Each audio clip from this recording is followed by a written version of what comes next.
Good morning, ma'am. Sir, I would suggest to start the live stream once we, it's 11 o'clock, because right now we'll be having talk only with the people.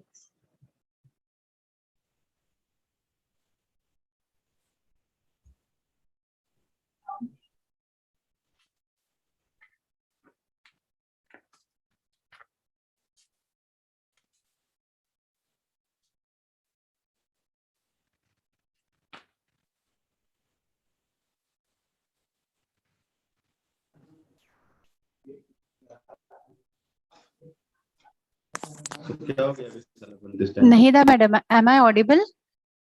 Yes, madam. Yes, madam. Okay, thank you.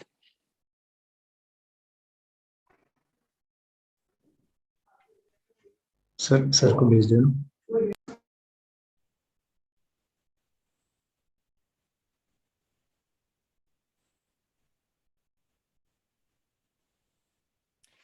This is Cheryl Brookseller. I got a message to push the more button. I don't understand what that message meant. I don't know who sent it. It's like when you start sharing the screen, you will get that more button. Like, I'll just give you an idea. See, right now when I am sharing this, okay. So here, if I when I start sharing, there will be 3 dots more. There you have to go and click as disable annotation for others. That is something you will see only when you start sharing the screen, not prior to that. So that is. So where is the more? Is it up? I don't see the more. No. You start sharing. And then you'll get that. But you know what? Where is it on the screen? Where should I look on the screen? Once you look on the screen, you get a tab, like a tab kind of thing down, and then you can, you get that.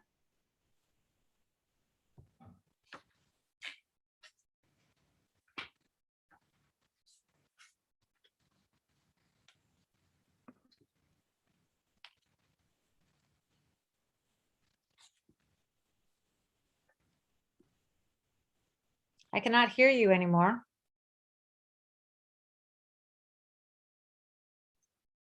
Can you hear me now? Oh, yes, I can hear you now. Yeah. Anyone from the JK Shah Adarsh College, the technical team? Yes, ma'am. Hello, Sir, good morning, ma'am. Good morning, ma'am. Sir, the live stream is to be started sharp at 11. Right now, we will be talking to our speakers. We don't want this to go public. Yes, ma'am. Actually, yes, ma'am. Yes, ma'am. Yes, ma'am. But we wanted to make it confirm whether it is a link is appropriate or not. That's why. That's all, ma'am. Okay. So can you just stop it now and restart at 11? Is it possible? Then there will be some problem, ma'am, because it must be continued. Then we will just continue it accordingly. No issues. So, sure, ma'am. Is it?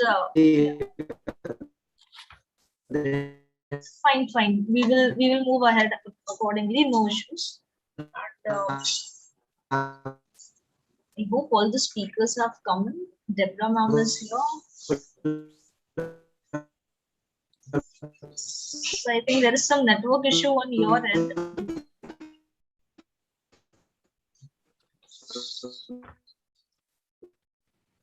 Because all the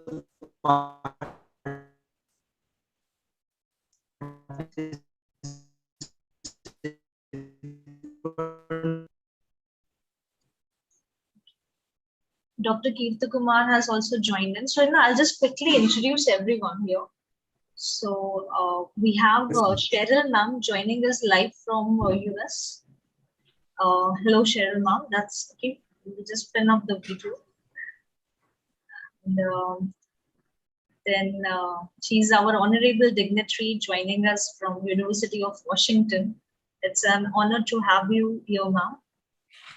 Then we have one more very, very important guest of honor today. That is Deborah ma'am. I'm really humbled by having her, especially because right now in USA it is 12:30 midnight. and Madam has joined us. So it's a really good thing. Thank you so much for being on here now. So we are almost 8 minutes away from beginning our first internationally conference. So these are our two very important international dignitaries. And then we have our host for today, that is Dr. Leena Mishra ma'am. Leena ma'am, can you please on your video so we can introduce? Yeah, hello. Hello. Good morning, everyone. Hello. Good morning. Yeah. Hi. Then we have Dr. Kirti Kumar Ekhande. He's been a very important pillar of support for, he is a director campus from Geetai Institute of Management, Aurangabad. That's in the Maharashtra, that's the western state of India. And Sir has been one of the very important persons in having our entire publications and media in India. He's handling all those things. Then we have, I'll be owning my video towards the end, right? Because we're doing the introductions, so I'll just keep it on.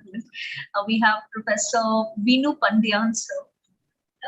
Their college has been given us an exceptionally tremendous response in terms of research papers. Sir and the principal of the college have done an exceptional job, and the students having their juries till yesterday mid-afternoon, yet they have managed to submit their excellent research papers, and the research is really amazing. I have read out the papers, and it's an honor to have you representing. He's representing KSA School of Architecture, which falls in the southern state of India, that is in Tamil Nadu. It is one of the most premier and upcoming architectural schools in India. And all of the study from the master student who have submitted their research papers focuses on universal design with respect to an architectural perspective. So we have all the build form related analysis having right from the southernmost state of India. Then we have Dr. Abbas Ali Koser. Dr. Abbas, sir, come to see you. You can just pin up. So you're on mute, so we can't. Okay, good morning to all. Pleasant meeting you all dignitaries here. Yes, so Dr. Abbas is joining us from the central state of India, that is Madhya Pradesh, and he is from Indore, which is one of the most cleanest cities in India, as per the recent survey. And he is representing one of the most upcoming premier universities, private universities of India, that is Medicaps University. And Sir's research is, or rather the presentation today is going to focus on one of the most important aspects of how his university has implemented universal design principles. So it's going to be an amazing research that Sir is going to inform us today. And then along we have some very important dignitaries here. That is Dr. Neelkanth Lange, sir. He is principal of, I'll just pin up Sir's video. So Dr. Neelkanth Lange, sir, is principal, Jagat College, Gondia, state of Maharashtra. Sir, can you please unmute?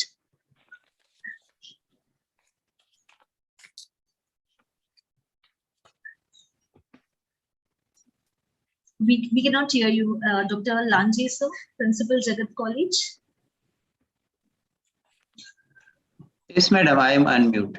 Okay, all right. So thank you so much for joining us, sir.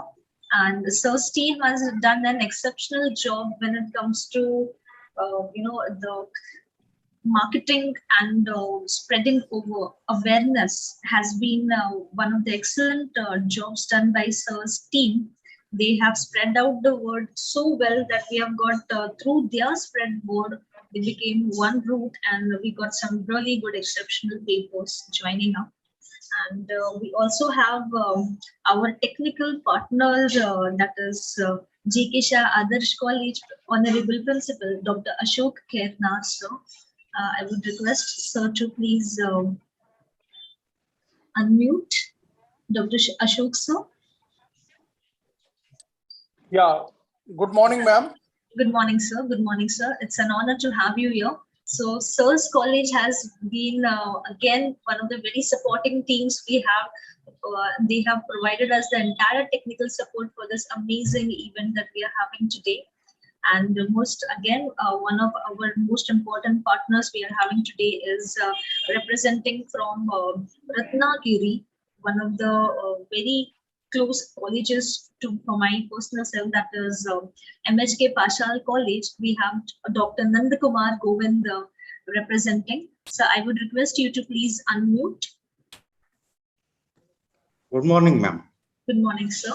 So sir is going to be co-host along with Dr. Leena Meshram now for some time today. And we also have our partner teams, that is Dr. Anil Palvi, sir. He is again from Dr. Leena Meshram's college. That is Yeah, good morning, ma'am. Good morning, sir. So we can't see you yet. If you can please on your video. Nevertheless, so Anil Palvi sir has representing Mahatma Phule College that was in Maharashtra, very close to in all of these Maharashtra colleges, and it is one of the most premier institutes of Panvel city in Maharashtra, that is the western state of India. And I think we also having Raju Safkari. Sir, he is representing our partner associate college, PNDC, Public Night Degree College, one of the most premier institutes when it comes to night degree education. So Raju Savkari, sir, if you could just unmute yourself. And how could we forget the most core team of the entire event, that is Professor Govil. He has been, he's representing the Mahatma Phule Panvel campus, and he's been. Good morning, madam. Good morning, sir.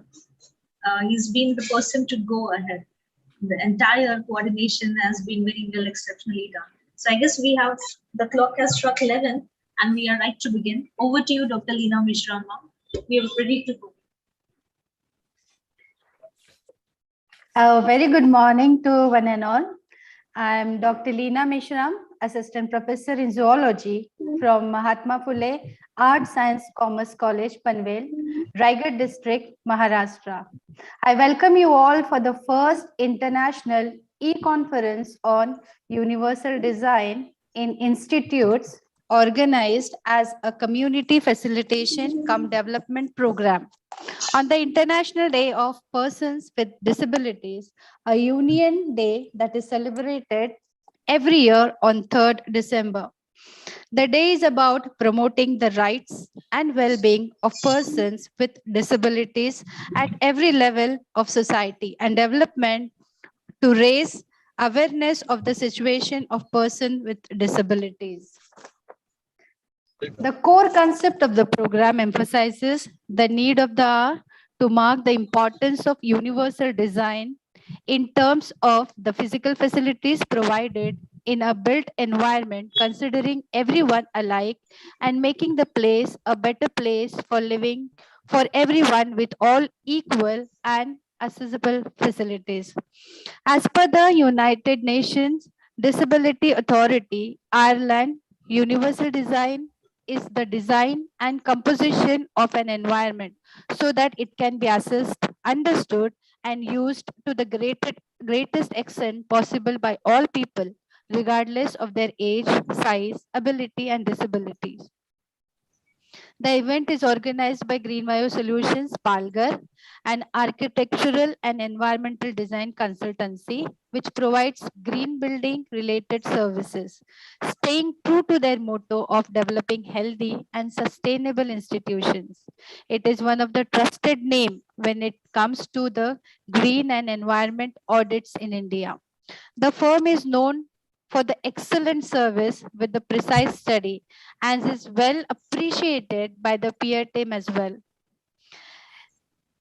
It is a unique event organized as a community facilitation cum development program, with our partners being represented from United States of America. We have guest of honors, Honorable Ms. Deborah Rohrmann, CEO and founder Rue Global Impact, Virginia, USA. We also have with us Mr. Alex from Uganda, Dr. Shurel from Seattle, USA. We also have honorable guest speakers with us. I request the session chair for today's event, Ms. Nahida Sheikh. She is an architecture and green building consultant with immense experience. She is the session chair and the main coordinator of the entire event today. Green building consultancy is a 40. Over to you, Nahida, madam. Thank you so much, Dr. Leena ma'am, for the amazing introduction. I will just start sharing my screen for a very brief presentation to begin with. Good morning, everyone. I am representing the session chair of this amazing event, the first international e-conference on universal design in institutes. It is based on the theme of awareness. Video, ma'am, please. Awareness and importance of universal design parameters in educational and institutional buildings. We have our associated partners, event partners, academic, knowledge, technical, publishing partners, media partners joining us right from national and international level. Something wrong. Sorry. We are representing Green Biosolutions, which is one of the premier institutes when it comes to green audit, environmental audit, accessibility audits, and energy audits in India. The theme of the conference is universal design. It will not restrict to one type of category what we have categorized or we have segregated over the years. We do not need to do that. Everyone is equal. Everyone needs to be treated equally. And that will just not go by the word say. It needs to be implemented. It needs to be seen in terms of the physical facilities, in terms of the facilities which will be available for the students, for the local people, right from educational buildings, right from the education and this knowledge that they are gaining to the physical facilities in the cities, in our urban areas, in our rural areas. So keeping all of these things in mind, today, on the day of International People with Disabilities, we have come together to mark the importance of this day and try to do our bit for the society through this community facilitation program on the concept of universal design in institutes. We have received a tremendous response for the event. We have over 400 plus registrations. Our participant list on Zoom has almost reached 98 within the first 5 minutes. We have received registrations from Democratic Republic of Congo, country in South Africa, Uganda, country in East Africa, Gale, a city in Sri Lanka, Kuala Lumpur in Malaysia, Rockville, Virginia, Canada, and India. The response for the event was very unique because the feedback we had started receiving right from the word registration was competitions, the call for papers, the eminent distinguished experts we have from all over the world, the main core of the entire event, that it is being organized as a community facilitation program. We have been very well appreciated by the audiences worldwide alike, and representing this entire program, being the session chair, we are truly humbled and thankful to each one of you for giving so much love and appreciation for this unique event happening for the first time. Just to move quickly forward, because we have two very important international dignitaries joining us right from United States of America, Ms. Deborah Rohrmann. The name itself doesn't need any further introduction because ma'am is such an honorable person, such a notable dignitary when it comes to this field, that we are truly humbled to have her on board today. She is a global disability inclusion strategist. She is a futurist, an innovator, a technologist, a market influencer,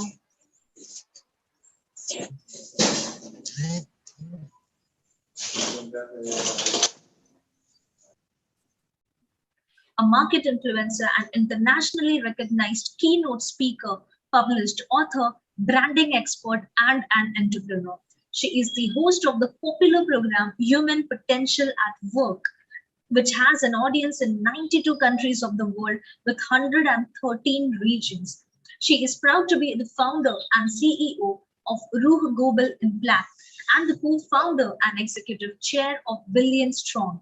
She is an active public figure, a speaker. She was invited to address the United Nations General Assembly at the Conference of State Parties 9th session by the President's Office of the United States on May 13, 2016.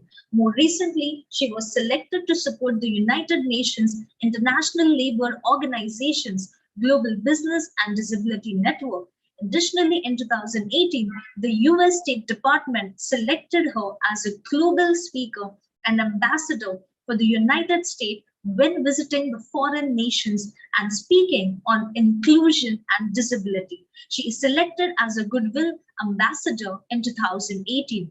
She is proud to serve on the board of directors and board officer for World Institute on Disabilities, Board of Advisors for AI in Women and Ethics, Forbes Business Council, Forbes Women Council, Forbes Employment and Empowerment Council from 2021 to present.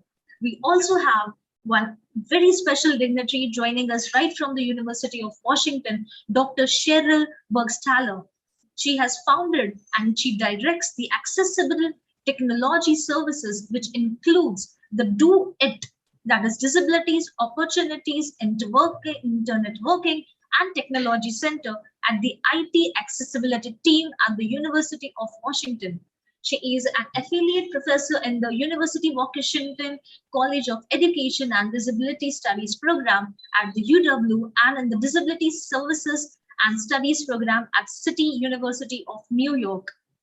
She has delivered hundreds of presentations and more than hundreds of publications to her credit, which include books and creating inclusive learning opportunities in higher education, a universal design toolkit, a universal design in higher education from principles to practice, which were published by the most renowned Harvard Education Press. She and her projects have received many awards, including the Diversity in Technology Leadership Award from the National Alliance for Partnerships in Equity, the Professionalism Recognition Award for National Information Infrastructure Award in Education, the United States President's Award for Mentoring, the Golden Apple Award in Education, the Harry J. Murphy Catalyst Award, the Francis Pennell Economic Opportunity Award, and the induction into the Susan Daniels Disability Mentoring Hall of Fame.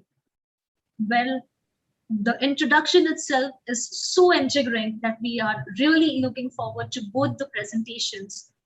Thank you. Over to you. I honorably invite Dr. Deborah Rohrmann to please do the honors by starting the presentation. Over to you, Deborah, ma'am. Thank you so much. And thank you for having me. I'm going to start my screen.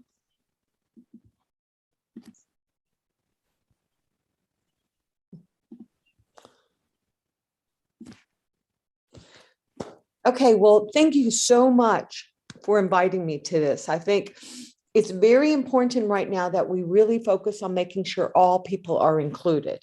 So I appreciate all the leadership that we're seeing from India, all over India. We're seeing so much leadership. I'm very, very impressed with what we're seeing. I was already introduced, so I'm not going to do that again. And I want to make sure that I stay on time.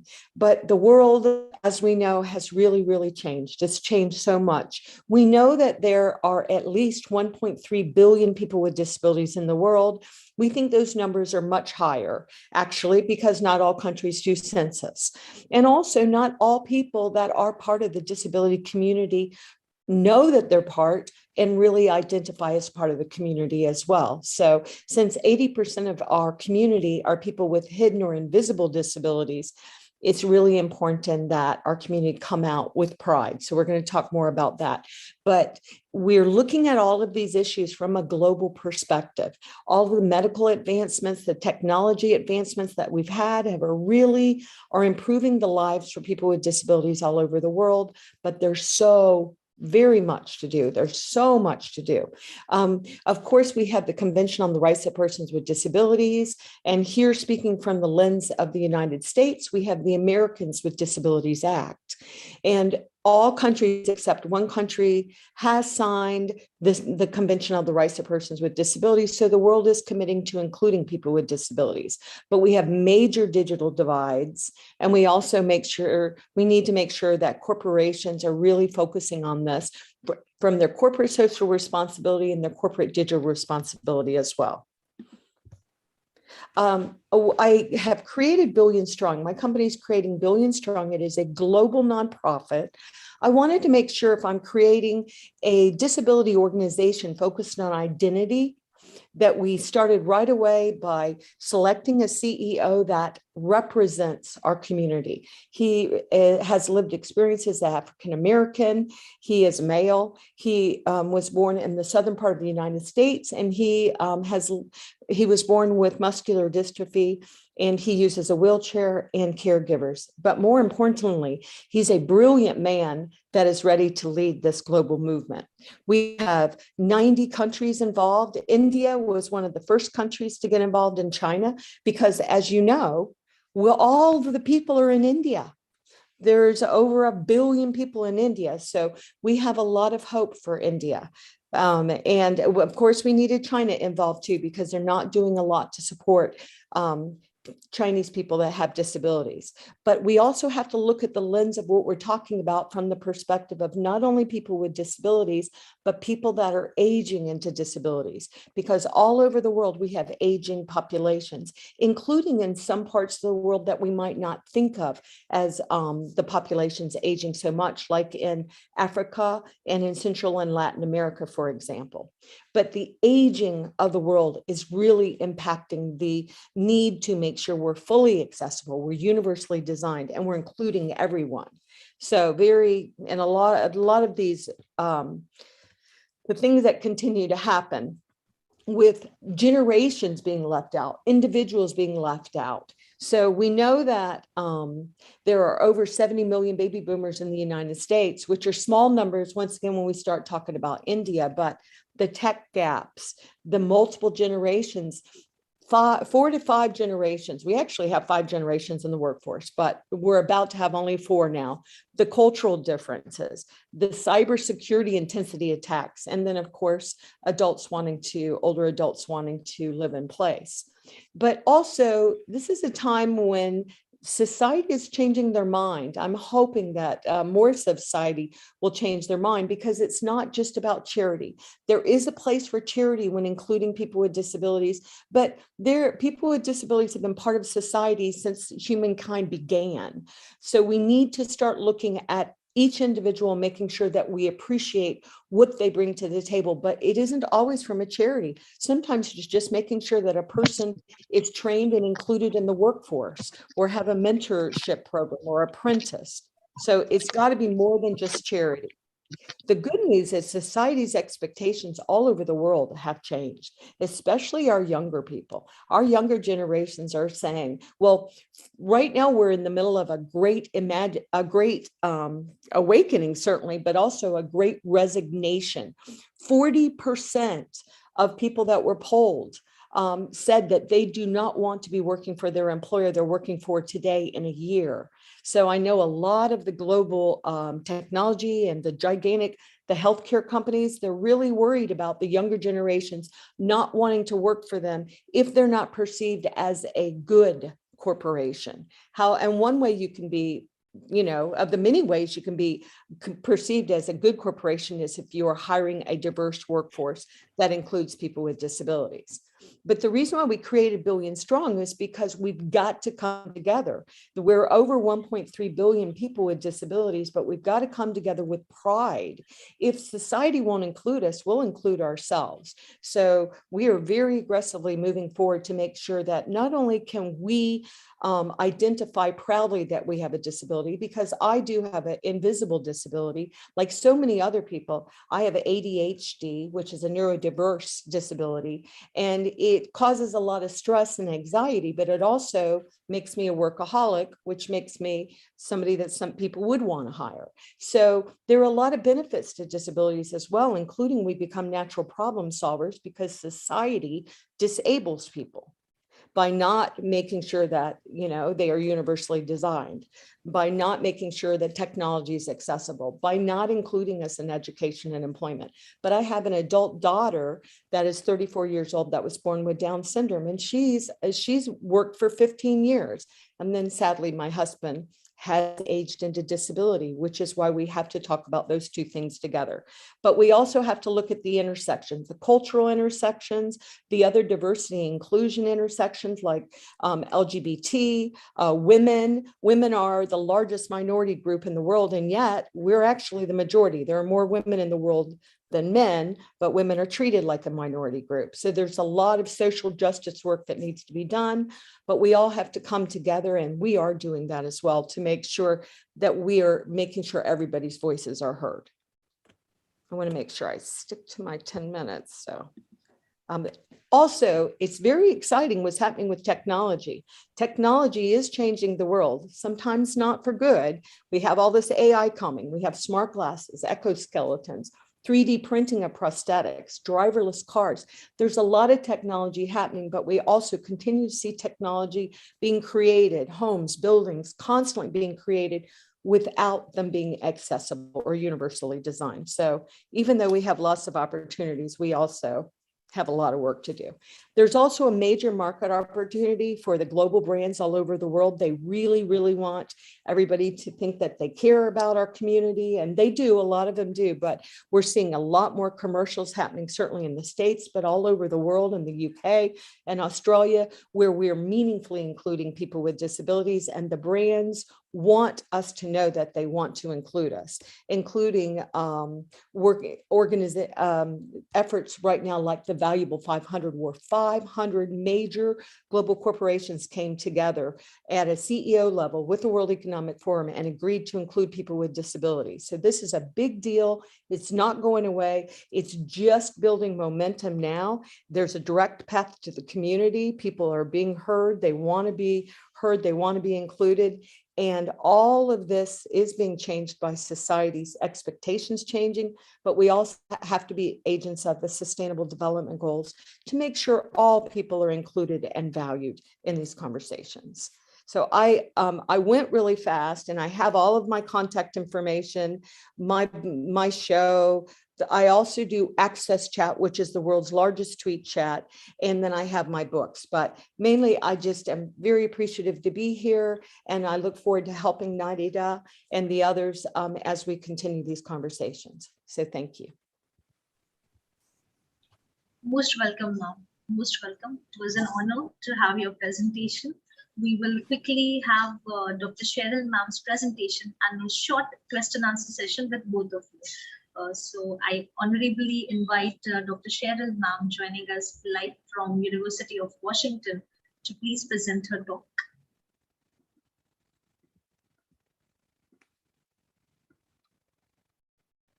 Okay. Thank you so much for having me join this great event.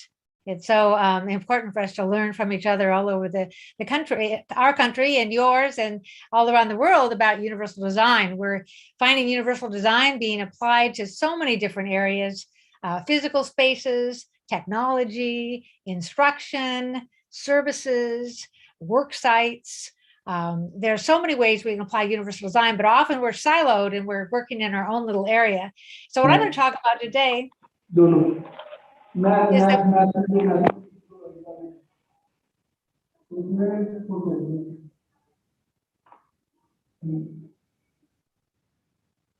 excuse me? Yeah, we've done the technicals. You may please continue. Sorry for the interruption. There was some parts. We've done the all right. Yeah. Okay. So what we've done in our center is try to come up with some kind of a framework, a simple framework where we can take all that we've learned, all the principles that have been developed, and we can apply universal design in so many different settings. So I'm going to talk about how a universal design framework can underpin the design of all of our offerings of an institution, organization, a service, an employer, whatever. And so first I like to think about, well, what are we looking at here? I think when something is universally designed, whether it's an institution or a program or a service, then everyone who meets the requirements, with or without accommodations, is encouraged to participate. And once they do decide to participate, they feel welcome. And so if you're offering a program and the materials that you're using are not accessible or the building is not accessible, then a person is not going to feel welcome in that environment if it's not accessible to them. And we want to make sure that everyone is fully engaged in accessible and inclusive activities.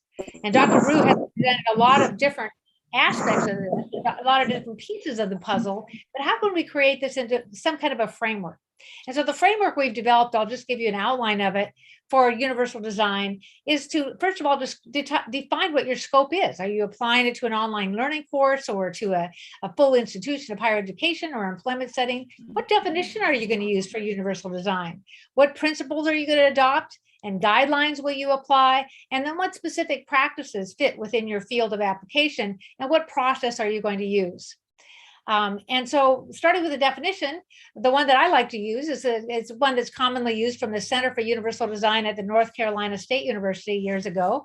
They came up with the design of products and environments to be usable by all people to the greatest extent possible without the need for adaptation or specialized design. So making things essentially born accessible rather than waiting for an accommodation to occur after a person with a disability tries to use something that we've developed and they can't. And though this can be applied to any product, any environment that I've already listed. And so to me, particularly in higher education, where I am, there are three sets of principles that jump out as being really important so that we can apply universal design to all that we do. And the first one is the 7 principles of universal design. I'm not going through those today, but they're the basic principles that went along with the definition that I gave that are often used to apply to the physical environment and to commercial products and even to IT and instruction, but they're very general. And years after that, the 3 principles for universal design for learning were developed by the CAST Center. And those specifically zero in on things that instructors need to think about when they're teaching a class, or even content developers need to think about as they're creating information for people to access, say, on a website. And then we can't forget about the IT as well.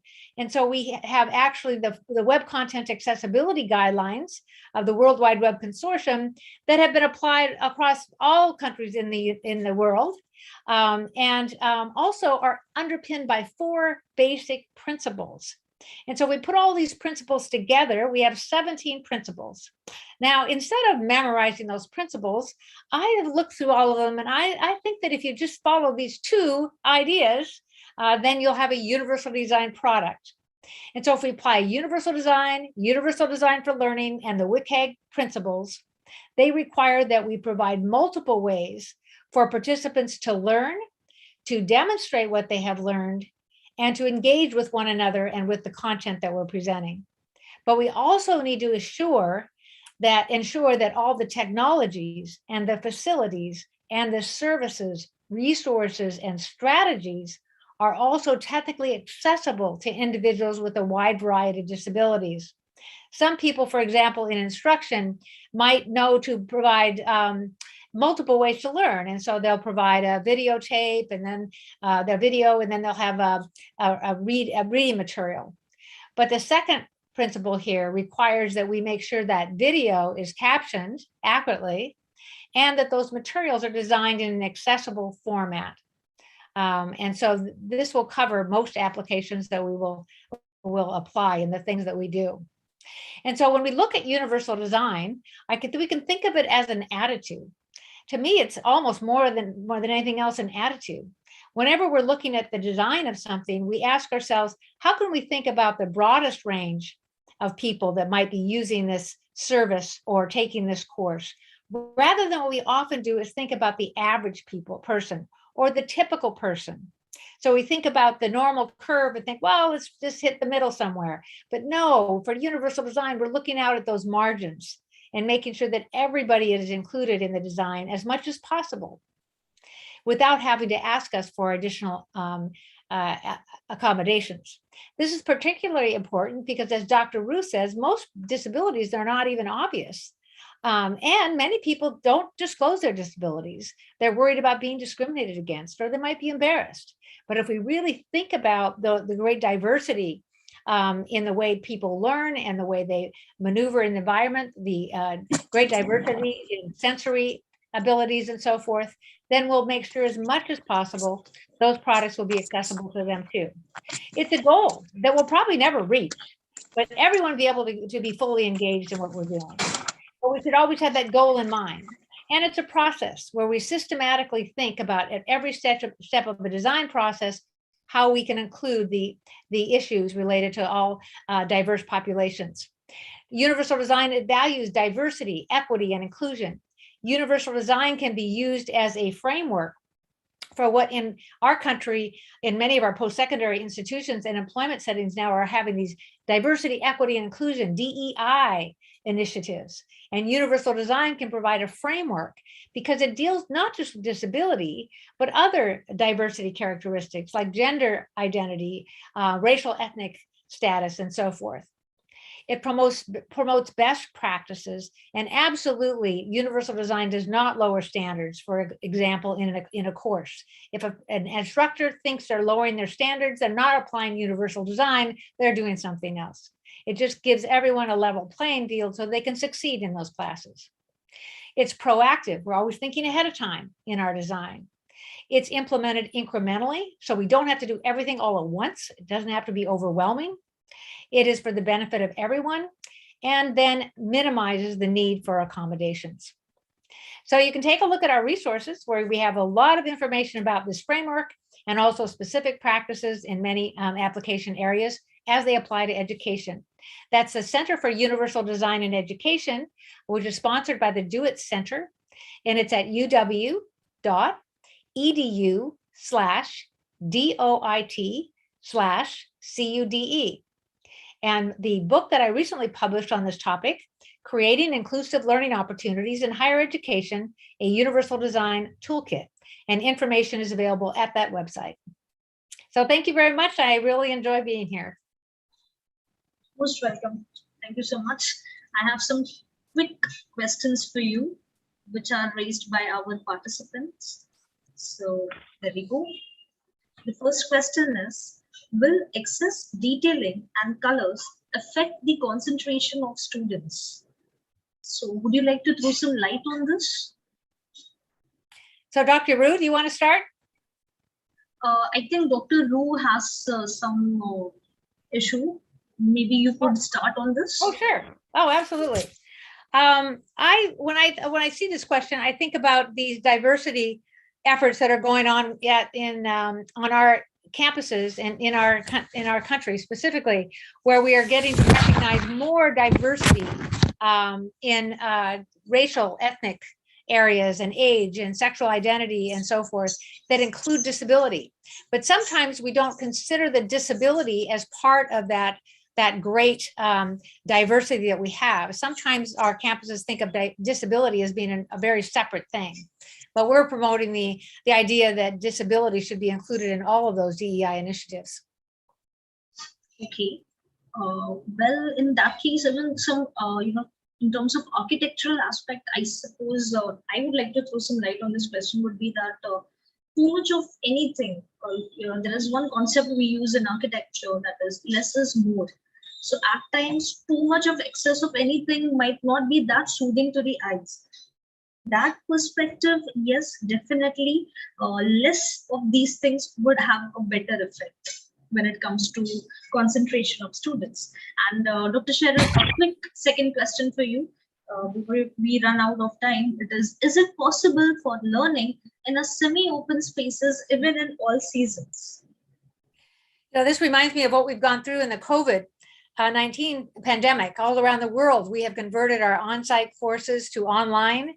And now that we're coming back to on-site activities again, what I'm finding on our campus is we have both on-site, online, and mainly we have hybrid versions. So we're taking what's valuable in online context and we're applying that. And so we gain the advantages of both learning situations. So I think it's possible for learning to occur in semi-open spaces, but it depends so much on what kind of learning that we're looking to achieve.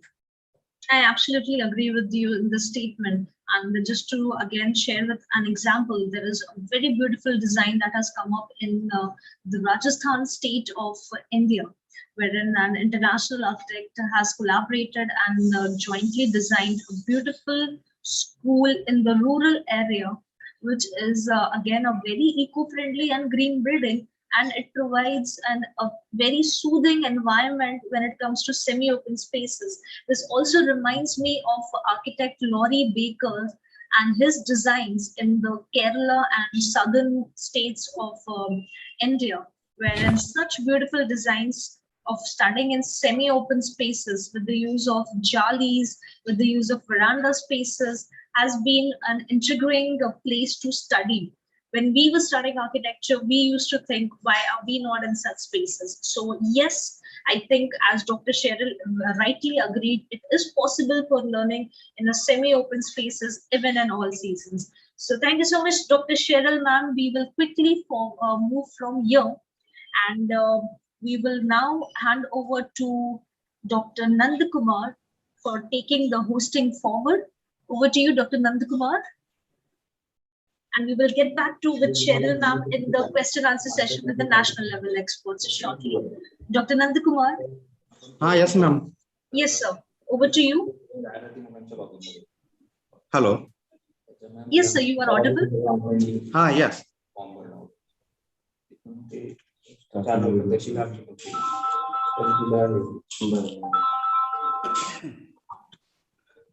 I now invite Professor Dr. Rakesh Kumar Yadav. He is currently professor and head at the Department of Management, School of Business Management, IFTM University, Moradabad. He holds a DPhil in Commerce from CCS University, Meerut. He completed his MBA in Marketing from MJP Rohilkhand University, Bareilly.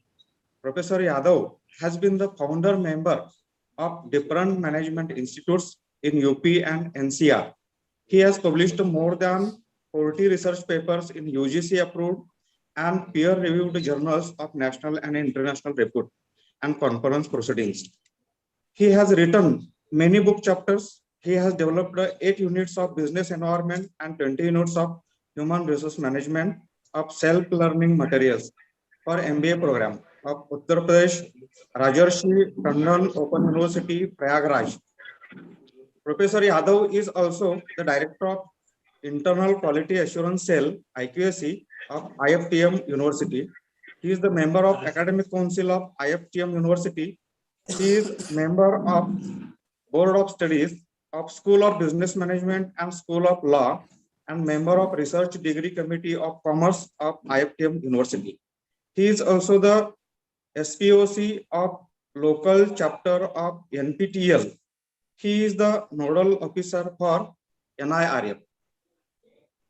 I now honorably invite Professor Dr. Rakesh Kumar Yadav. Thank you, Nandakumarji, for introducing me. And my special thanks to Nahida Madam for associating IFTM University with this first international virtual conference on universal design. I was listening to Dr. Cheryl. She is a renowned name related to the universal design from the Washington University. I am a faculty in IFTM University, Moradabad. And when we talk about this universal design, generally, there is a picture in our mind that universal design is related with only with the physically challenged students. It is related with only the physical infrastructures and facilities provided to these physically challenged students in the universities. But I have a different opinion about this universal design. I feel that universal design means some design which provides accessible and equitable education to all, where this physical challenge students are only related with their mental health, which can be helped out by providing aid in the mental or health facilities. Like if there is someone who is deaf and dumb, we can provide them some sort of hearing aid. If somebody is blind, so there are some different types of helps which can be provided. Some handicapped students are there, then physical facilities in the form of ramps or railings can be provided, lifts can be provided, wheelchairs can be provided. So this type of physical challenge facilities for the physical challenge students, or the scribes for writing a question paper in the examination, so such type of things can be provided. It is well known. But I am here to discuss today a different challenge. In university scenario, we receive students from different backgrounds. When I say different backgrounds, in terms of different in socially background, in terms of differences in the economic background, in terms of different genders. So these differences are again a type of barrier or obstacles in getting education. So a university should provide such universal design, because university reflects the universe, and universities should provide such universal design where these type of differently abled or these type of different people can come together and they can get access to the education. Here I would like to discuss the model of IFTM University, Moradabad. IFTM University is a private university and unique in its education system. Why I am saying unique? Because when I talk about these underprivileged students, when I talk about these different gender students, when I talk about these students who are different in their social and economic background, so what they need to get access towards the education, what they need to get the equitable chance towards the education, they need a university. And here IFTM is one of the university, and university is only the requirement. How they can access to the university? How can they reach to the university? Suppose some students are living 80 kilometers, 90 kilometers or 50 kilometers away. They need something to commute from their home to the university. They need some vehicle to reach to that particular place.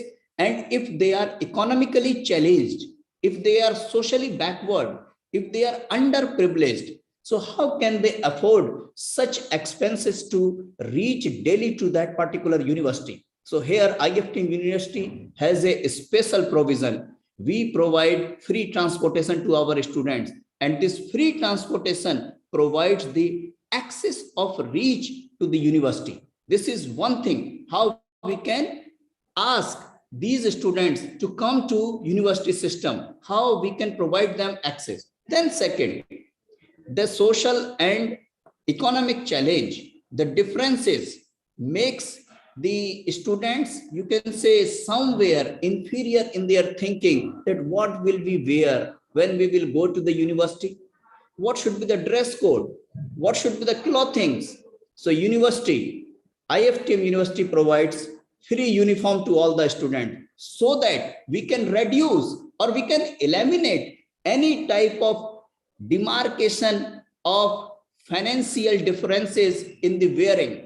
Once the students are wearing the uniform of IFTM University, there is no difference of gender, there is no difference of culture, there is no difference of, you can say, people are coming from rural background or they are coming from urban background, they are from different caste and creed. So such type of differences are eliminated. So third, if you have entered to the university now, you have access of the conveyance, you have the uniformity in your wearings, then what type of infrastructure we have? We provide free facilities related with the Wi-Fi system so that technology can be accessed. Technology is very much required to eliminate these differently abled challenges. And this technology helps everyone to understand in their own way about the knowledge, about the education. So this technology is provided to the students. Books. These books are also very much important for learning. Like online education, technology is important. In the same way, for offline education, books and course material is also important. So IFTM University provides free book bank facilities to all these students. So what I want to say, my purpose is that we should not concentrate only universal design for the physically challenged students or only to those students who are challenged with their mental ability, but we should also think about those students who are having the differences in the terms of finance, social and economic background. And all these differently abled students should also be provided access and equitable education, quality education. And IFTM University Moradabad provides such type of education to all. Now I come to the another point. Dr. Cheryl has discussed about many principles of education. Even she has written many papers, and I have gone through many of her papers through internet, and 3 principles are there. And these 3 principles are related with the multiple engagement, related with the multiple representation and multiple action. So what is this multiple engagement? Like students from the different background have different interest, they have different learning abilities, they have different types of their attitude towards learning. So how can we provide some standard, some universal design to them? So I have 1 or 2 points, like we can provide them participative learning. We should ask them to ensure their engagement as much as possible. And the student development cells in our university provide such facilities, such opportunities to the students so that they can be engaged. And if you are engaging the students, you are minimizing the differences of the ability the students have. Because when you engage in certain activities, different roles are there, different types of things are there to be done, and students can play as per their own convenience. They can play different roles in these engagements. Then problem solving methods can be adopted. Flipped classrooms can be adopted. Flipped classroom is very much necessary. There should not be the days like only providing assignments or homeworks to be done at home. Rather, provide different means. Ask them to come prepared with some thoughts of knowledge, and discussion mode in which they can participate, in which they can debate, in which they can allocate should be there in the classroom, so that the engagement should be there. Then mentor-mentee system can be adopted for their emotional engagement, because emotional engagement is very much required when we talk about disabled students. This mental and emotional engagement is very much required. Then I come to the second point. That point is related with multiple representation.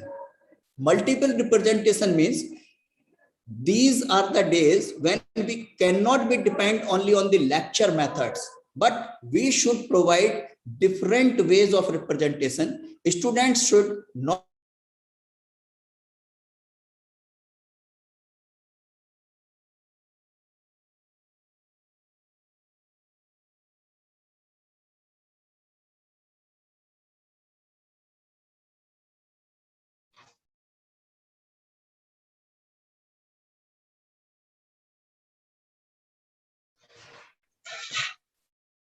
Hello, sir. There's some network issue at sir's end. Yes, ma'am. Nevertheless, we'll proceed. If sir's joins back, then we will not only be based on notes and lectures, but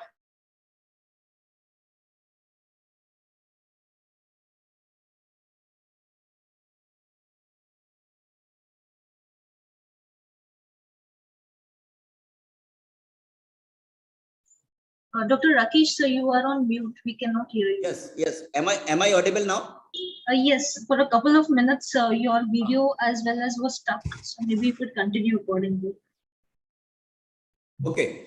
So what I mean to say that by means of MELT, we provide certain telecasts, we provide certain videos, and by showing those videos, we try to engage our students and we ask them, now represent yourself. Now come towards your own feelings, your own emotions, and express what you have learned. So classroom teaching is not only sufficient for the differently abled students, rather practical exposures, field visits, such type of things are required so that students can learn in their own way.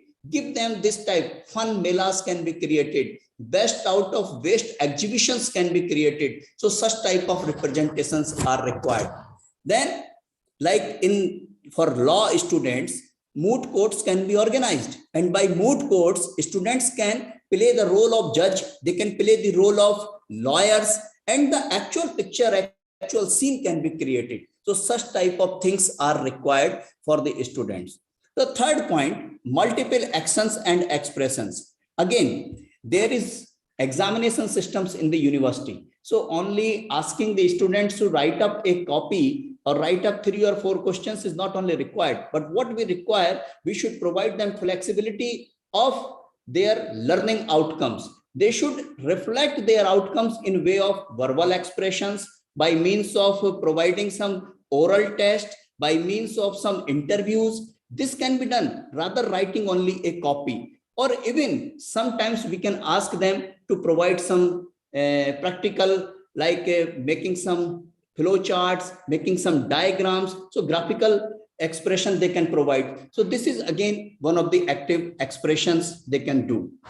So even in India, recently new education policy 2020 has come, which also focuses on this universal design of education. It asked for the flexibility in the curriculum. It asked to inculcate different human values and professional ethics in the curriculum. It asked to introduce respect for all the genders, equity to all genders, equity to all for the education is to be incorporated. In India, Sarv Shiksha Abhiyan has already been introduced. Many mental health act has already been introduced. Health policies has already been introduced. So all these things are there. And in my conclusion, what I would like to say, that there should not be only one fit for all, rather we should be flexible enough so that the differently abled students from different social economic backgrounds, from different genders can come together and they can have access towards education. In our university system, we should provide some sort of human values and professional ethics in which they should be taught how to respect the others, how to respect even that who is not able to reach to the classroom at their own, but they need the help. So they should be able to help the needies. They should be able to respect the gender. They should be able to respect women also. So such type of environment should be cultivated.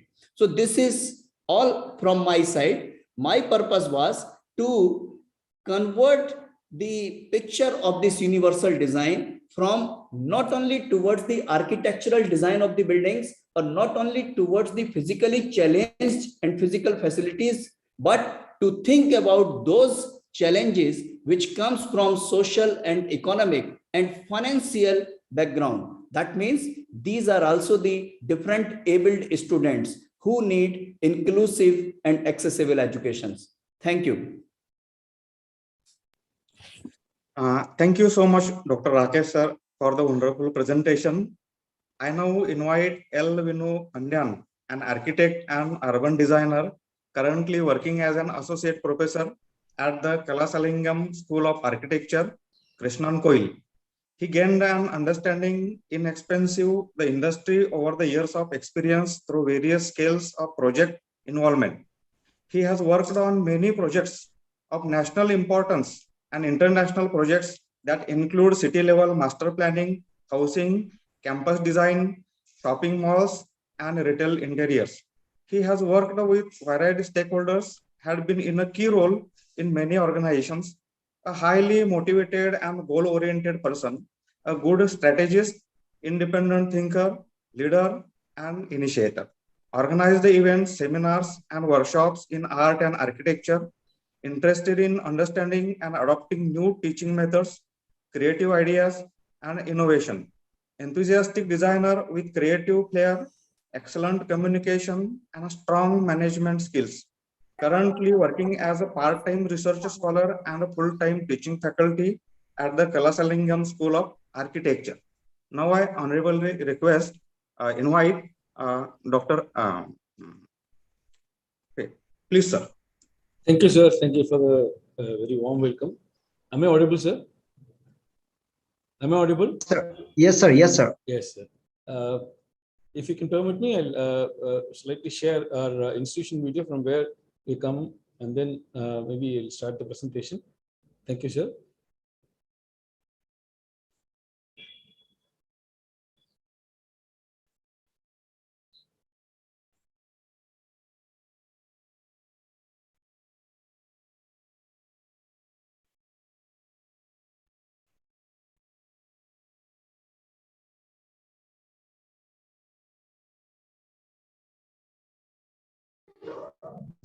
Sir, share sound. Is my screen visible, sir? Yeah, your screen is visible, sir. But is there audio? Sound is there for the video?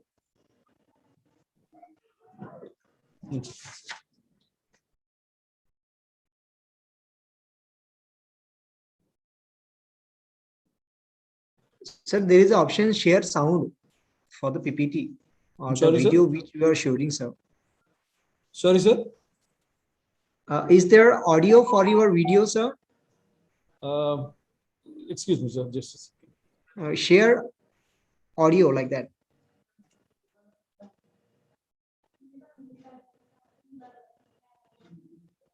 Is the audible now, sir?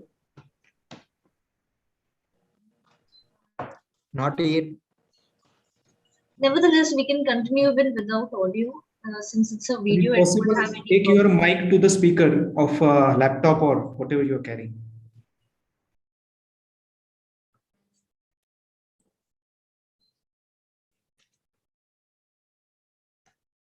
Kindly excuse me. I think there's some problem in the audio. Just give me a second.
Hello, Sheikh ma'am. Yes, sir, it's just sharing. We'll just wait for 5 seconds. Sure.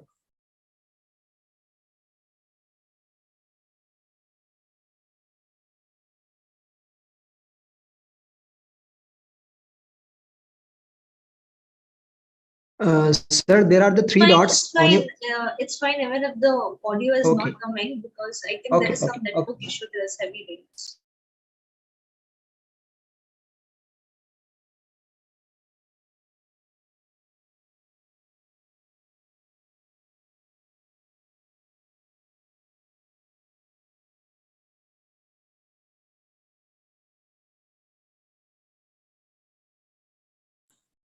Nahida ma'am, if they take this mic to the laptop speaker. So I think they're having some technical issues. So I guess we'll just proceed accordingly. No issues in that. Okay. Sure. Thank you. Sir, is the video visible, sir? Yes, sir. The video is visible.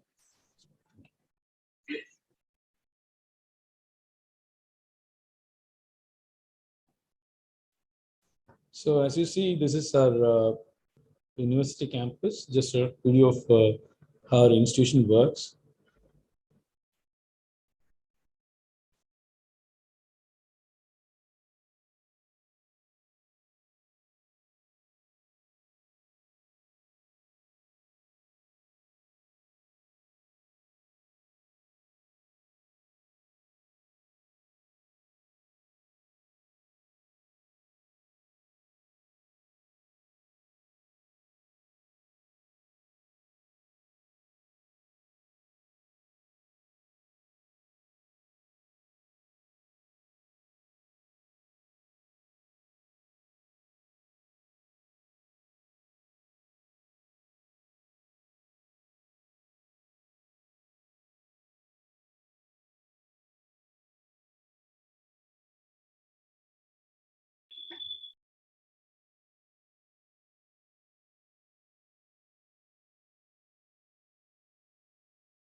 That's a very exceptionally beautiful architectural campus.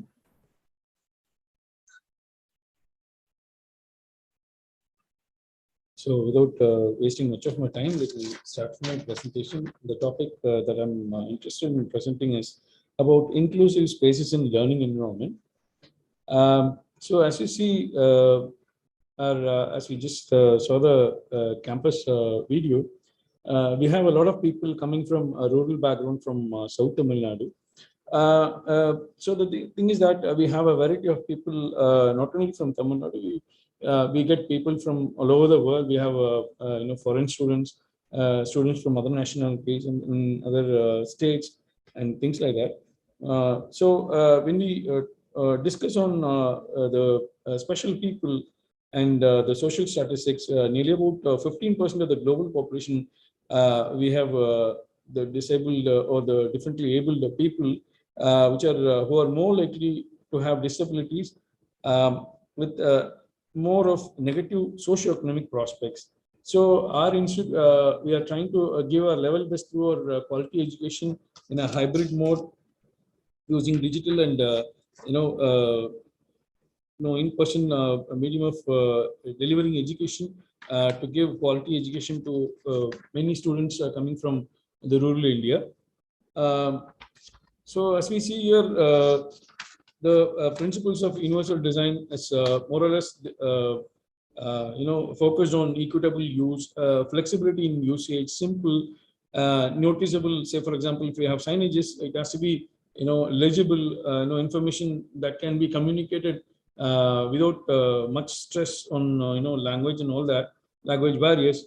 And we have low physical effort approach, and the places should be more accessible, in terms of say for example, if we have furniture or any other usable items, the sizes and the space that are needed, that can be designed much more in focus on variety and more accessible for all genders and people of many disabled aspects. So when we get on to the statistics of special people, the UNESCO stated that around 26 lakhs 844,944 students are differently able, in which in India we have somewhere around 7 lakh, more than 7 lakhs of people, which is around 1.7. And when we discuss about the total population and the population of disabled people in India, we have around 121 crore, out of which we have different kind of stratification of genders. And when we get into the population based on the social stratification of communities, we have these kind of divisions. When we get into the kind of disabilities, type of disabilities, we have these kind of breakups, where people with more physical mobilities have large in number. And then this is about the age group stratification of people who are disabled, and this is kind of age group based stratification. And then similarly, when we get onto the people who are about or who are actually privileged in getting education, this is the kind of breakup we have got based on this census.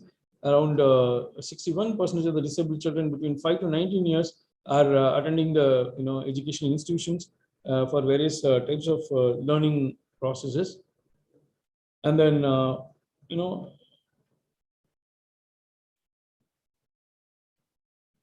so these are a few statistics that shows based on the census data.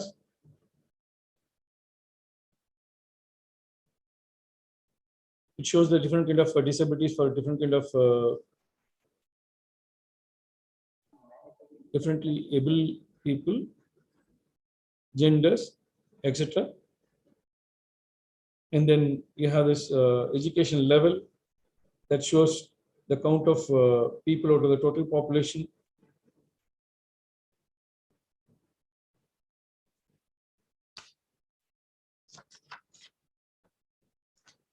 So when we discuss about the special people in the social statistics, the establishment of inclusive education is an effective tool for the advancement of inclusive society, which is actually open to everyone. So around 1/5 of the predicted global population of nearly about 110 million to 190 people suffer from significant kind of disabilities. So people with the disabilities who are more likely to have poor social and economic background issues.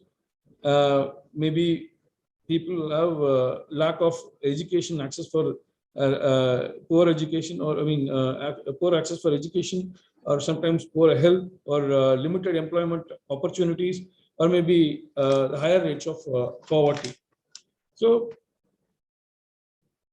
whereas the right to education is, a universal aspect that we commonly discuss all across the globe, that not only for able or disabled. We have in Constitution of India separate sections to ensure ensure and strengthen the people who are disabled, to provide access for better lifestyle. We have many acts passed by the government, for ensuring all these things, right? In addition to that, we have this University Grants Commission, who is actually supporting this in enforcing this these acts to be practiced in the educational institutions as well. We also have this gender issues parallelly coming along with access for education when it comes to women empowerment, in realizing their dreams for becoming a good social citizen in the country and in the world. So we have a variety of opportunities to bring their lives to a better position by enabling them, giving them with good technical support, moral support. When we get on to the type of disabilities, we can, broadly classify them into 4 different types: non-ambulatory, semi-ambulatory, people who are visually impaired, hearing impaired, and much more. So when we come to this current situation where we face a different kind of a very unique problem because of this COVID, we have certain kind of limitations in access for good education, wherein which the current society is demanding for more digital access for even for poor children. There are many rural children who don't even have access for this digital education. Having good devices to receive these signals for getting digital education. Not only India, there are many developing countries who are suffering because of this pandemic situations, where in which the year has gone for 2 or 3. Now we are still facing, new kind of, problems, as a continuing issue on behalf of the COVID pandemic situation.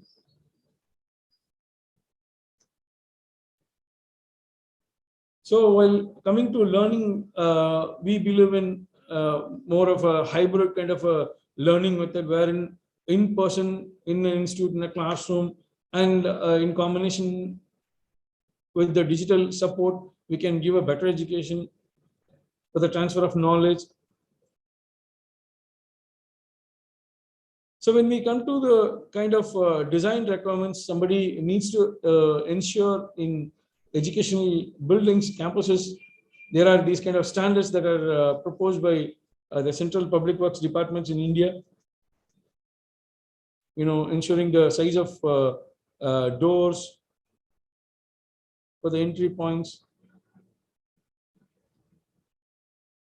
keeping in mind about the ergonomics of the wheelchair, how somebody can access for each and every activity in the day-to-day routine within the campus. We have different sort of requirements that are given by government agencies to ensure access for the people with different kind of abilities, visually impaired, physically impaired, who are not able to access, walk fast, who are not able to move, or maybe to commute from one place to the other, providing ramps, parking spaces, which you commonly come across in your everyday life.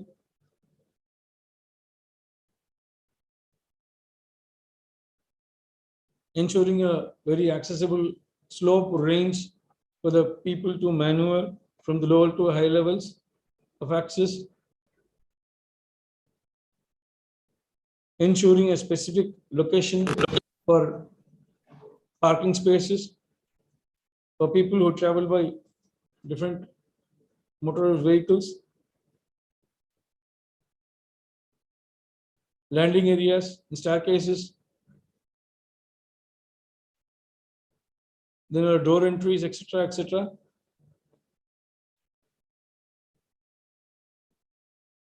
Choice of staircase that somebody can provide in a building, so that the students and all other users, maybe faculties or maybe parents, if they have to access the campuses.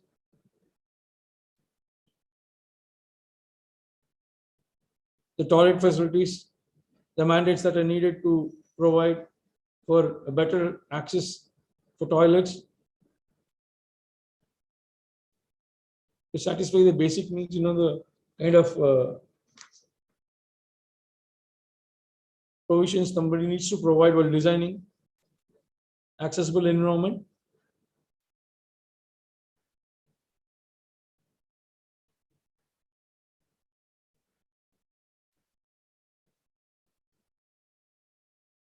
Special provisions for materials at specific locations.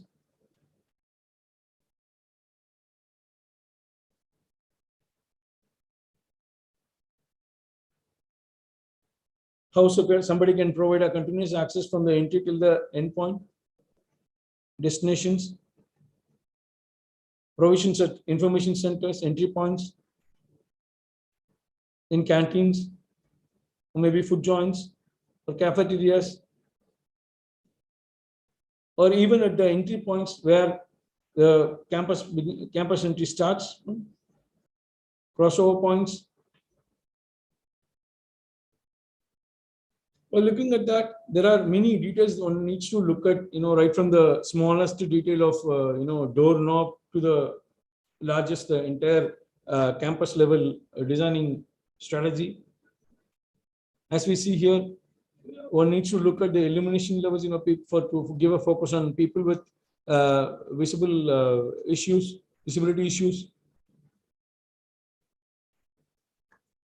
people who use locomotor facilities to access from one point to the other.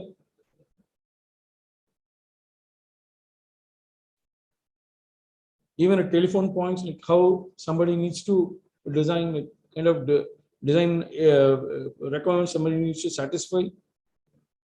But by and large, when we see there are no maximum requirements, there are only minimum requirements somebody needs to provide. So on the whole, when we look at a typical university campus, there are various points on enter from one person can enter from, and there are many choices for the person to move around inside the campus. What we need to understand is that the level of continuity needs to be ensured right from the entry point, till the classrooms, to the cafeterias, toilets, etc., etc., even the playgrounds for sports facilities, or maybe the other areas where in case if there's a residential area waiting for the students, so maybe the hostels, these students should be allowed to move through without any hassle, without at the maximum. We have to ensure that these people can move around without other support, giving them a choice, keeping them at the center of designing. So what we need to understand is that there are multiple role players who are actually involved in this kind of environmental design for educational campuses and schools and all that. As we know that India is a key actor in the global education industry. India is a home to one of the world's largest network of higher education institutions. On the other hand, there's still a lot of room for the development in the education system. India has surpassed many other countries in terms of e-learning. According to one of the World Business Consultancy, KPMG, the education industry is expected to bring in 1.9 or 96 billion of economic returns. So the education sector can very well take part in bringing up the lifestyle of learning methods for these differently able people inside the educational campuses. Still, there can be much more facilities could be included in the school learning environment to fill up the gaps in delivering the information, data sharing, resources, skill development.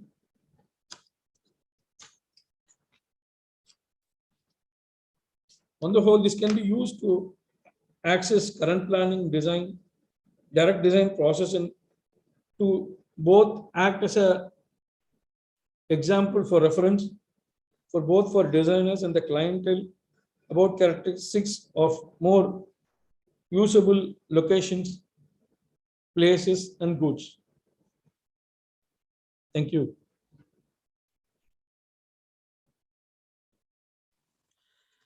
Thank you so much, Professor Pandan sir, for the excellent talk. I now invite Dr. Ashok Pitambar Khainar, Principal Jagannath Kadwadas Shah Adarsh College, NIJAMPUR-JAITANE, Maharashtra. He is member Senate KBC North Maharashtra University, Jalgaon. He has worked as Vice Chancellor's nominee, subject expert on selection committees of KBC North Maharashtra University, Jalgaon, as the President KBC North Maharashtra University English Teachers Association. He worked as Chairman and member of Paper Setters Panel for undergraduate and PG classes, former Chairman, Board of Studies in English, KBC North Maharashtra University, Jalgaon, former member Academic Council, KBC North Maharashtra University, Jalgaon, as an external referee and chairman for the evaluation and final viva voce of PhD thesis, as a member on preparing the format for Quality Improvement Committee for Academic Audit of colleges affiliated to KBC NMU, Jalgaon. He has guided 11 colleges on NAAC accreditation and re-accreditation, and has research papers published in national and international peer-reviewed and UGC-approved journals around 40. He has 11 books published by national publishers and 2 by international publishers. He was invited for over 157 lectures delivered on different occasions at various places. Honorable Khainar, sir. Am I audible, sir? Yes, sir. Yes, sir. Honorable Sheikh ma'am, respected resource persons from different corners of the world, and dear participants and scholars. At the outset, I congratulate the organizers for presenting very relevant and very nice topic for discussion, and that is universal design in institutes. Awareness and importance of universal design parameters in education and institution building. In global context, integration and application of similar education systems, knowledge, and institutions building across the universe is the need of the hour. Education is becoming marketable community, and this education is changing very rapidly at global level. The changes are taking place in education from national education to global education, from state control to market control, from teacher-centered learning to learner-centered learning, from education for a few learners and for education for all, from social demands to market demands, and from content to skill. So these changes are taking place very rapidly in higher education. Keeping in mind these changes, infrastructural changes, as well as curriculum designing at higher educational level, and that too of universal standard, keeping in mind universal parameters is the need of the hour. But when we talk of Indian context, I mean, what is the situation? What is the scenario of higher education in India? Right now, there are 800 universities in India. and 40,000 colleges are working across India. When we see such colleges, we find 20% gross enrollment ratio of students in India. And the fact is 3% students in Karur, I am telling, those who are not in the mainstream of higher education. That is the challenge. And COVID-19 pandemic has created the need of different type of infrastructure. When we are talking of universal design of infrastructure, universal design of curriculum designing, we need to consider, physical infrastructure as well as digital infrastructure. And COVID-19 has shifted our need from physical infrastructure to digital infrastructure. And the reality has come forward. And what is the reality? Reality is this, that in India, education, from primary education to higher education, we just started as service. Service to mankind, service to society. Then it became business. Then it became profession. And now it has become marketing commodity. Though it has become marketing commodity, this education system, when it becomes marketing commodity, it needs, right infrastructure. I will say top class infrastructure, having almost all facilities. I will say inclusive facilities for almost all. Taking into consideration abled as well as physically disabled. That type of infrastructure is very much needed. But the fact is that, are all colleges able financially to establish and to create such a type of infrastructure for abled as well as physically disabled? The fact is that there are some colleges, there are such regions in India in which we find non-grant system, non-grant policy of education.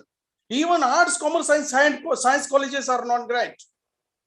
And what can we say about the infrastructure of those colleges? The infrastructure, or you can say educational institutes, are not in the line of universal parameters of institutes or institutional building. So that is the challenge. In such a situation, COVID-19 has taught us, which is the real infrastructure. Physical infrastructure has proved useless, and then started digital infrastructure. And digital infrastructure needed that top class infrastructure with standard softwares, with standard educational aids, that too electronic aids or digital aids. This is about the educational institutions.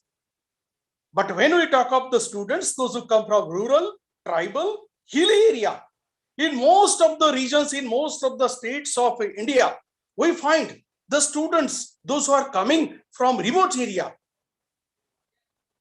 are they getting access of digital education? Of course not. The answer is not. Majority of the students, those who are from rural, hilly and tribal area, don't have even smartphones, laptops or computers.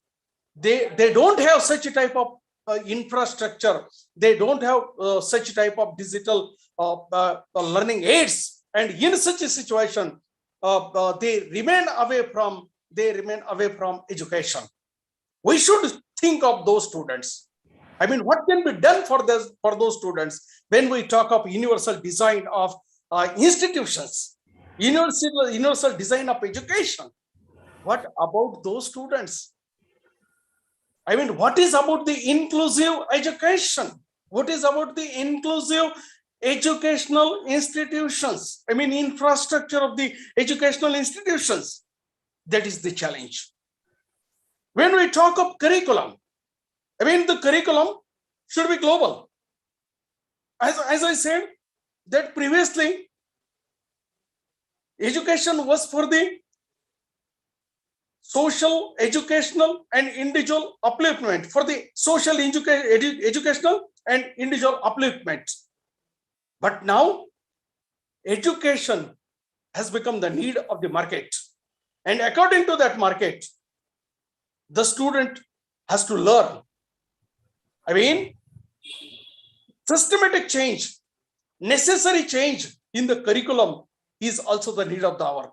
And for designing the universal parameters of curriculum, because now we have to create citizen through education, and that too global citizen. And global citizen has to be lifelong learner, not one-time learner. So curriculum should be according to that. Hello. In liberal education. Sir, जो list आपने what mail की थी उस पे call कर. Hello. Yes, sir. You may please continue. See,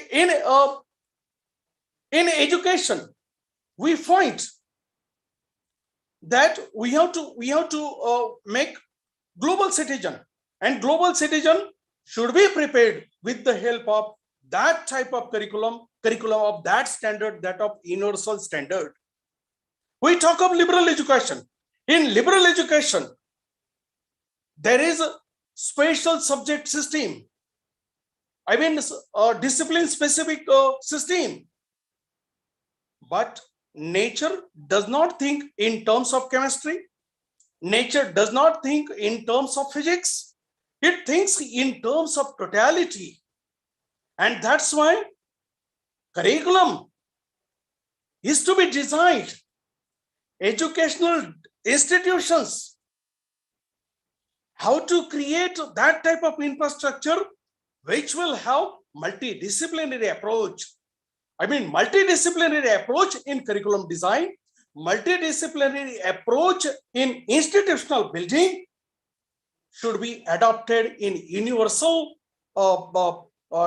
designing, and that should be the universal parameter for curriculum designing as well as infrastructural designing at universal level, or you can say at global level, taking into consideration that we find that there are models, specific models, and specific models require such a type of institute.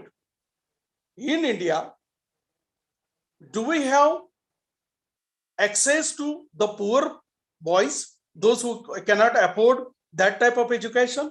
Because we talk of that universal education, we talk of that world-class education, we talk of that top-class education where the infrastructure is of top category, I mean the best category, as well as curriculum is the best category, which can fulfill the need of the market. At the same time, which is the competitive curriculum as well as competitive infrastructure. But can all students afford it? That is the true question. I mean, all students cannot afford it. Even in India, I tell you that most of the students depend upon scholarship, and they complete their education on the basis of their scholarship, and they cannot afford that type of education. So it is the need of the government.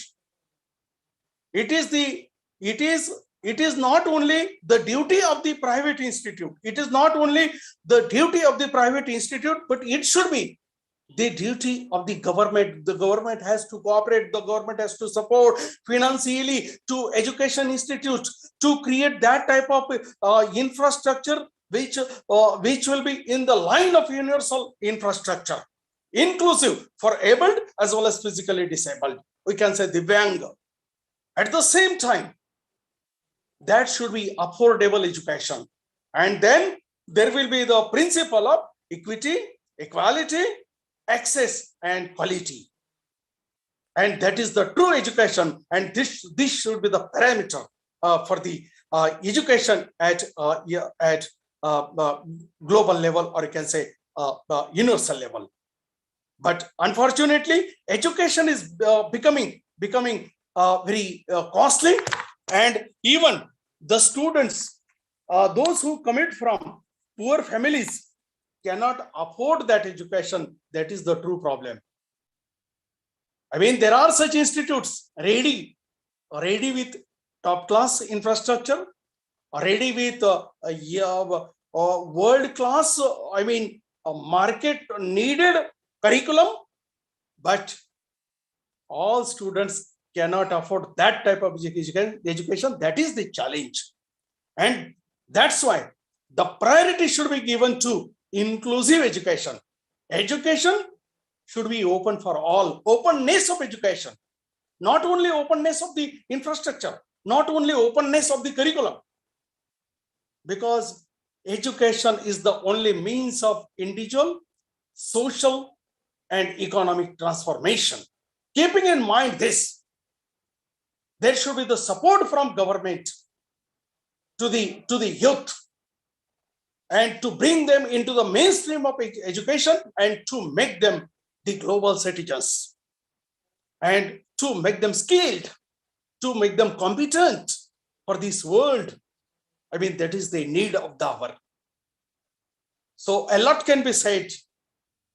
I congratulate a lot can be said on this topic. But from my side, I have to say one thing, that top class infrastructure as well as top class curriculum for both physically able as well as physically disabled, I mean Divyang, should be provided, and universal parameters for building education as well as infrastructure should be there. But education should be the right, and that should be the free and compulsory education. Because there are people I see, because I am coming and I have been working in such area where without support student cannot complete their higher education. And how will they complete their technical education? I mean the higher education, I mean master's education abroad, I mean that is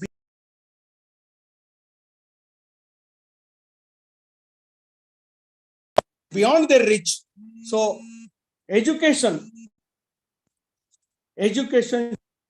for all, and it should be inclusive.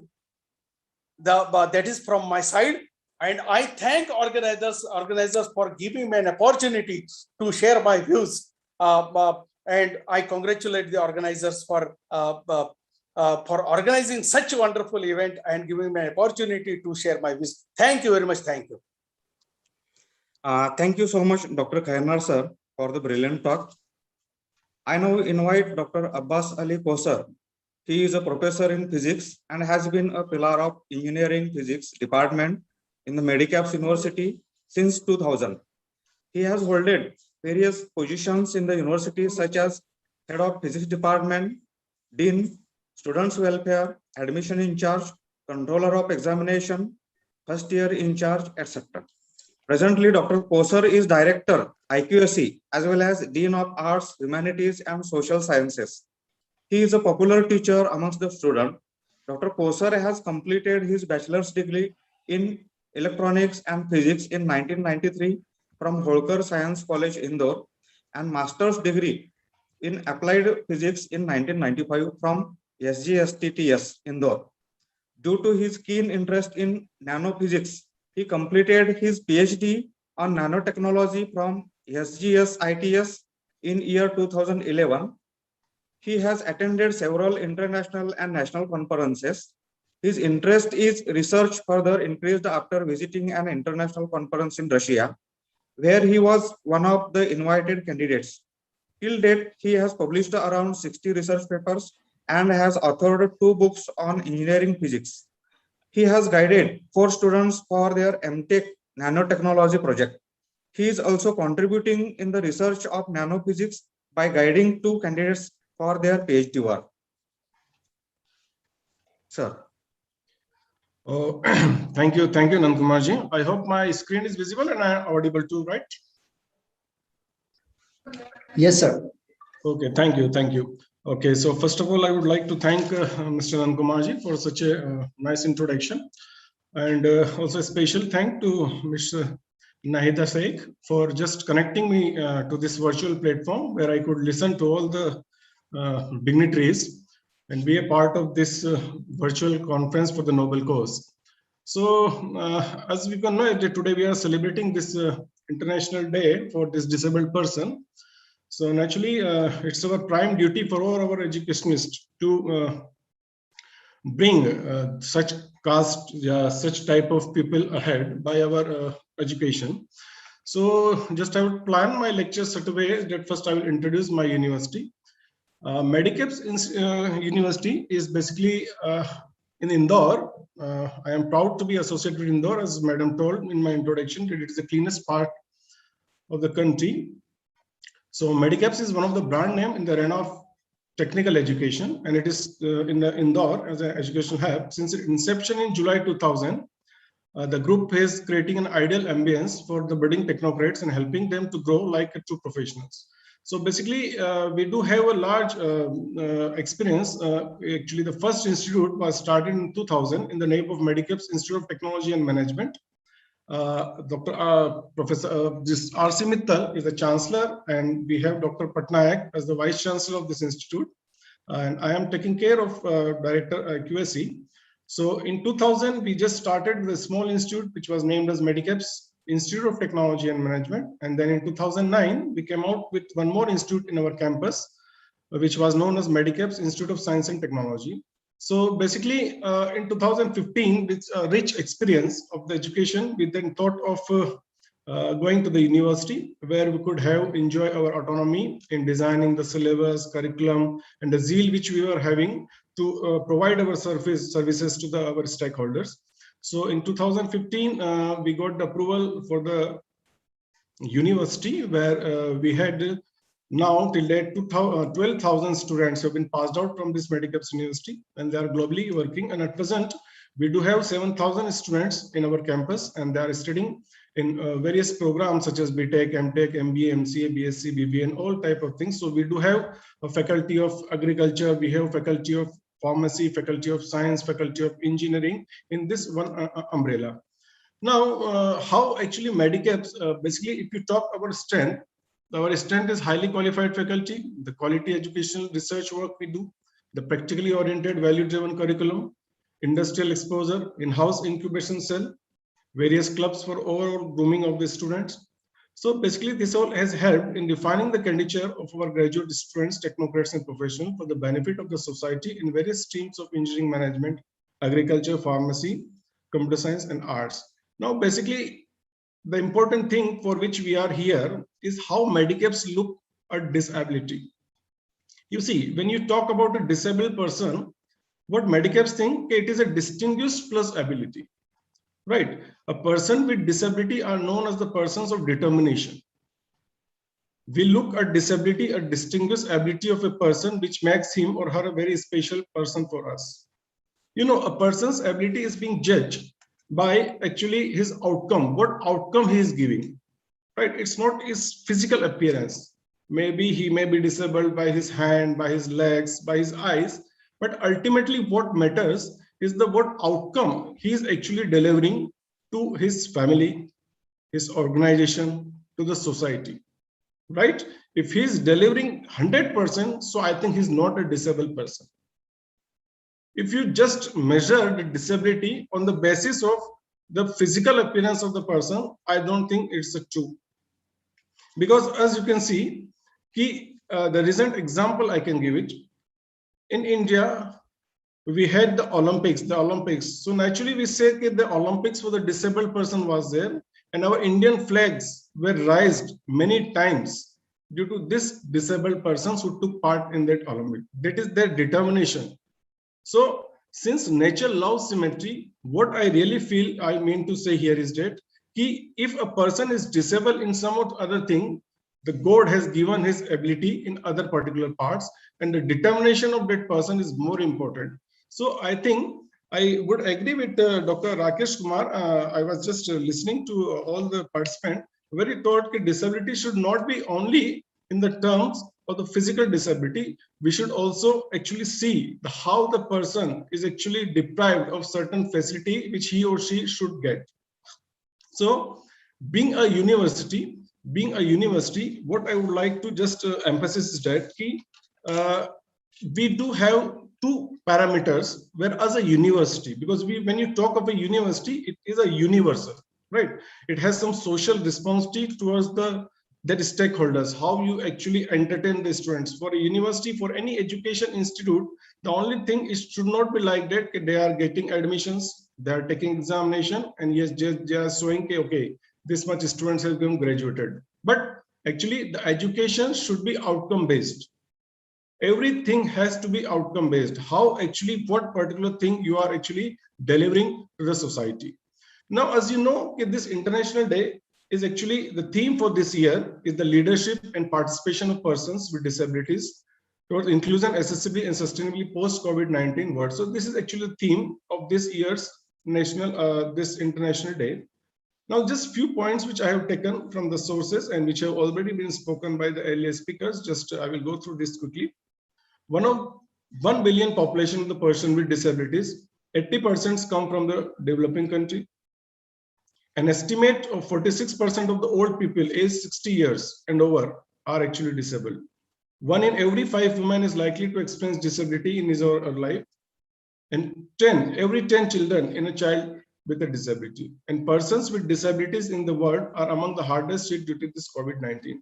So as we are actually seeing this criteria, so it becomes very important for us to how to come out of this particular thing. And this International Day of the Person with Disability is, as it has been discussed, so I would not go into this.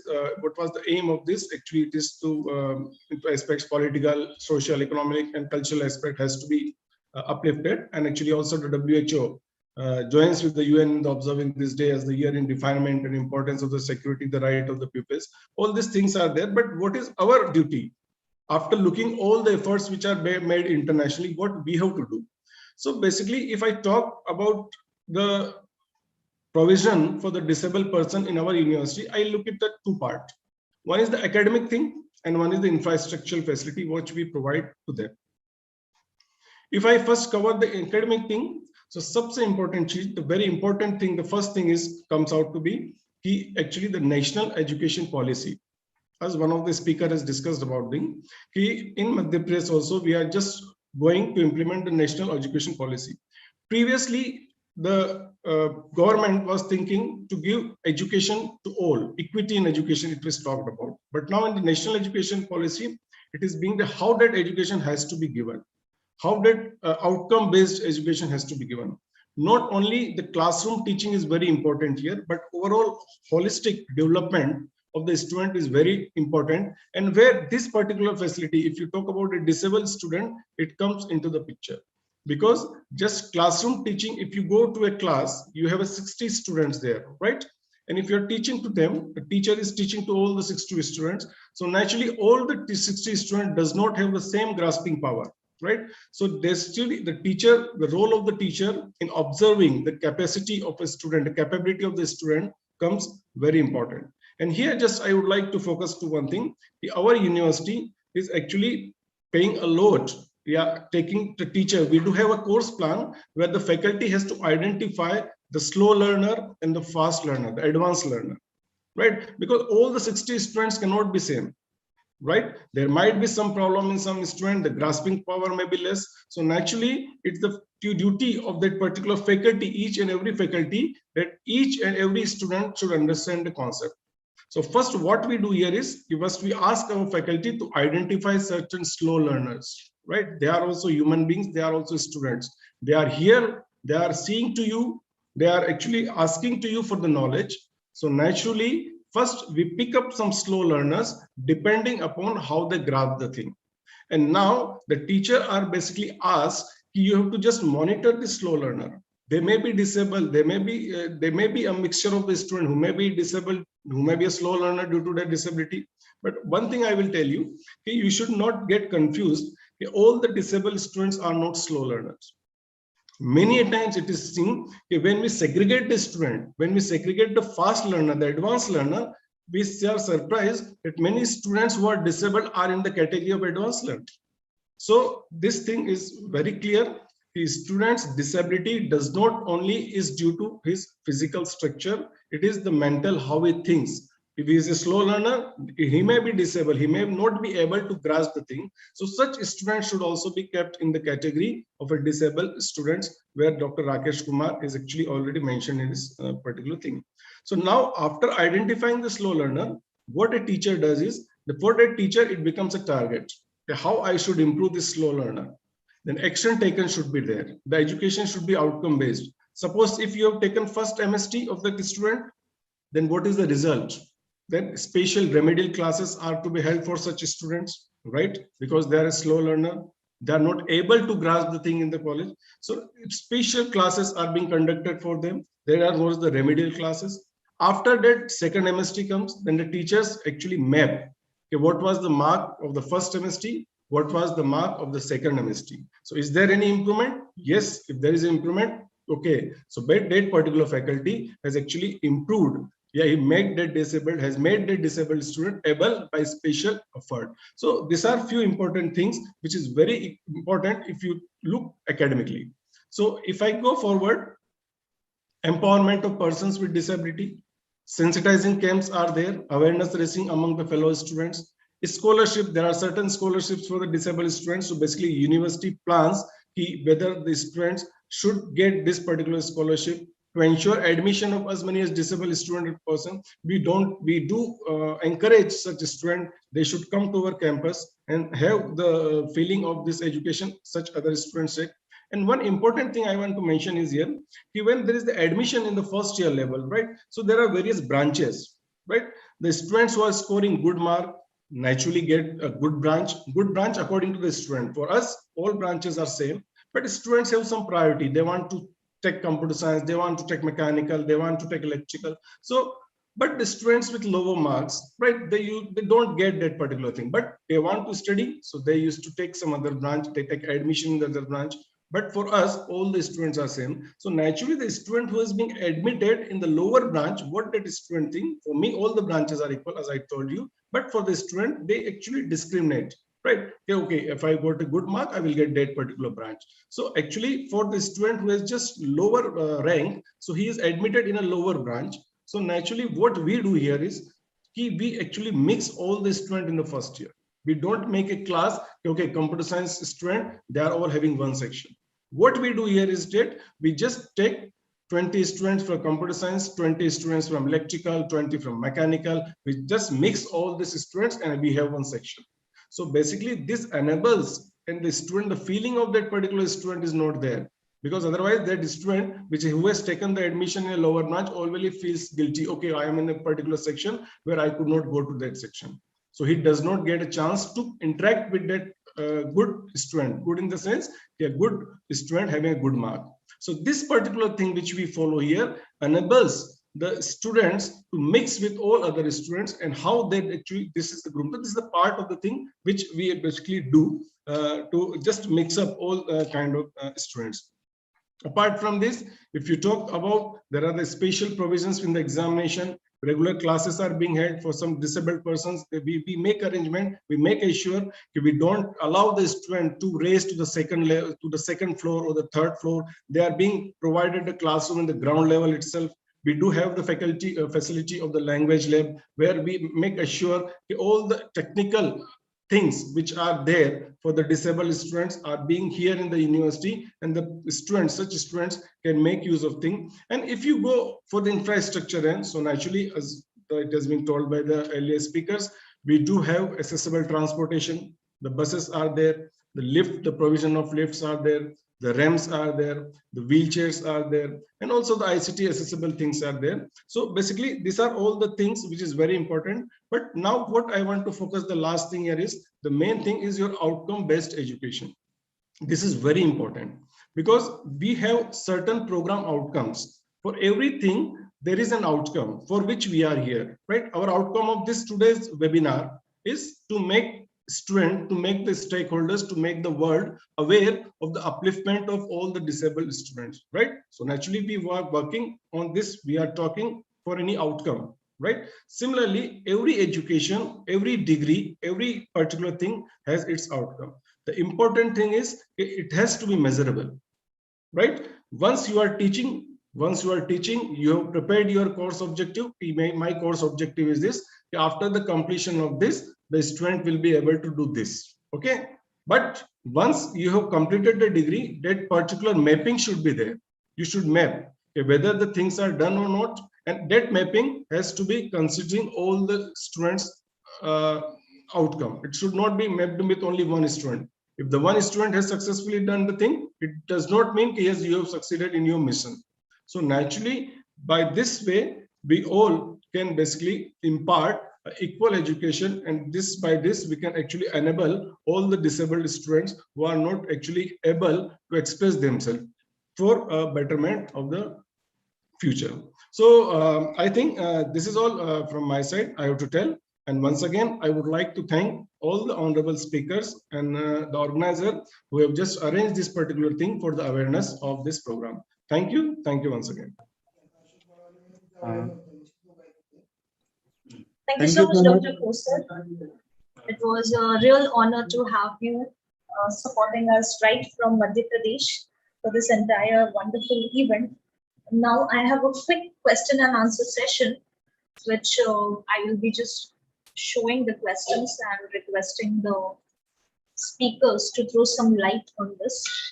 So this question is for the national level speakers.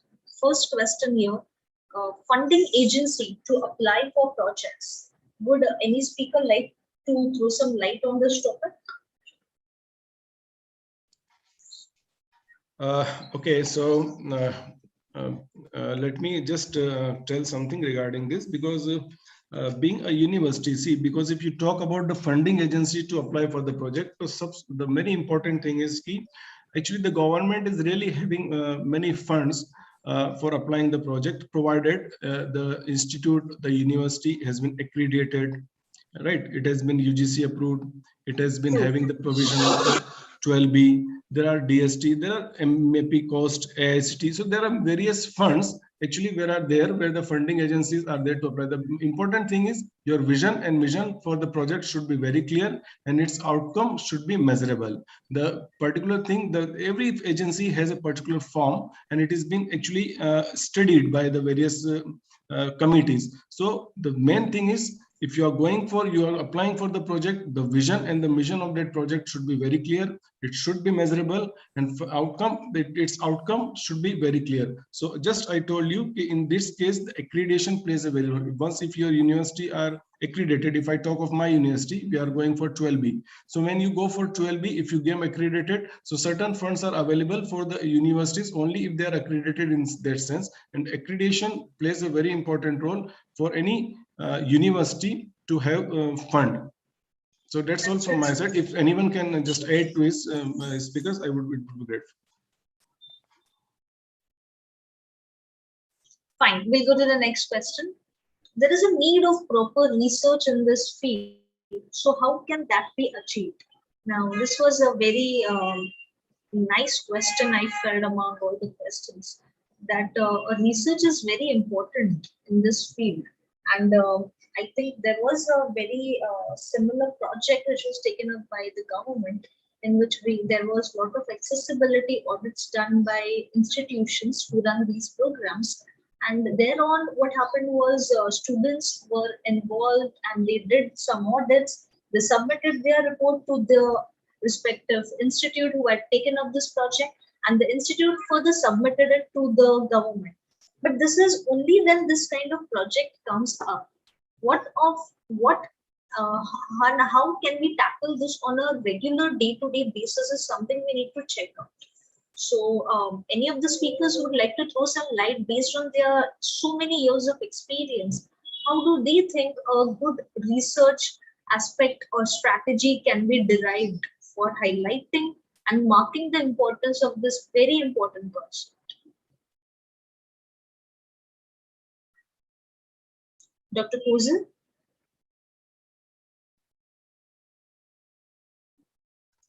Hello. Yes, yes, sir. Okay, I think you have been told that this need of proper research in this field.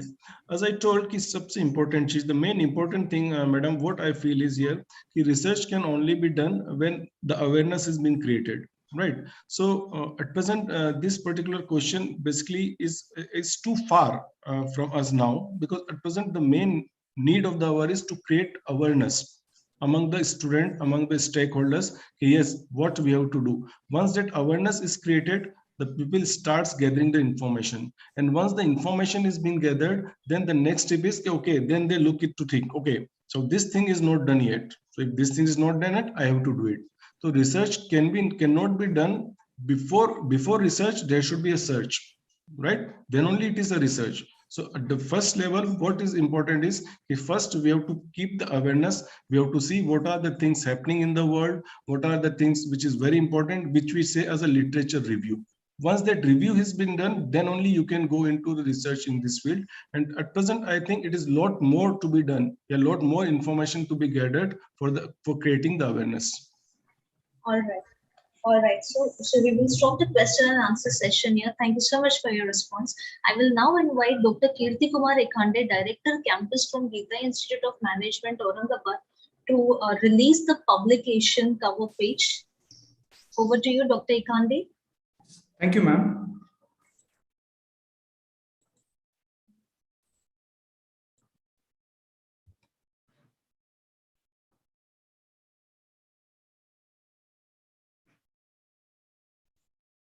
I'm sharing the screen, ma'am. Okay.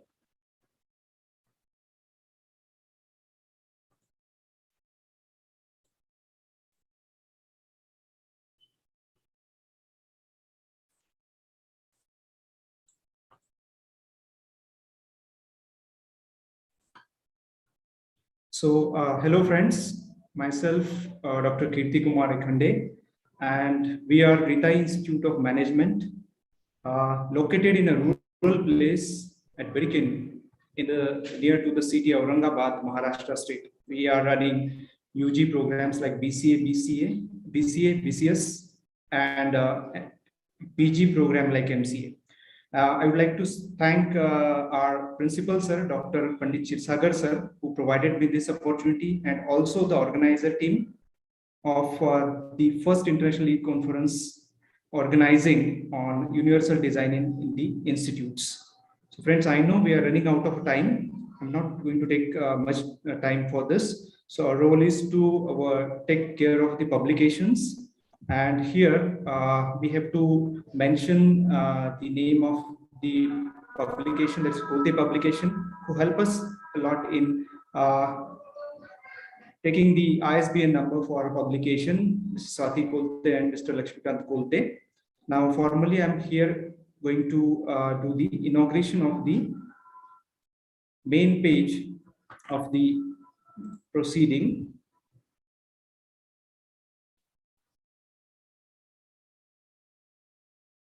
Now, friends, this is the outlook of the cover page of the proceedings of the first international e-conference on universal design in the institutes. We also got an ISBN number for this. And this is a very beautiful topic, which is taken for the topic for an international e-conference. And all the papers which were published, I think they will be they will be included in this page, in this book. So I would like to say again, thanks to the Greenview Consultancy and the organizers for giving me this opportunity. Finally, I just wish to say one thing, and that is, if we really make this conference as a successful conference, we just have to take along with us all those keynote speakers and their suggestions along with us as an academicians, as an institutions, and we should have to you can say adopt those things in our institutes. So thank you very much, ma'am. Thank you for giving me opportunity. Thank you.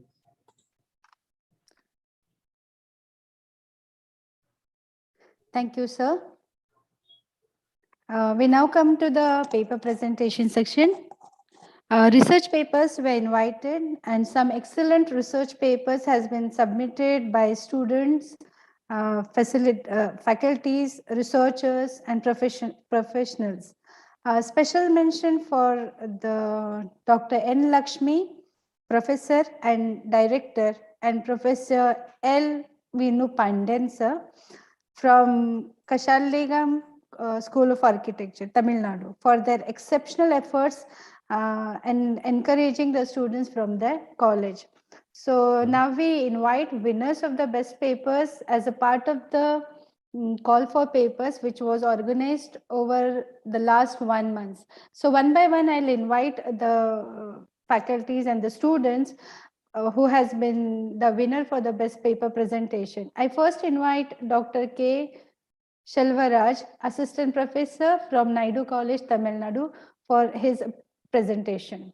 Over to you, sir. Ma'am, thank you, ma'am. First, share my slides. Yes, you can please proceed. Please, ma'am.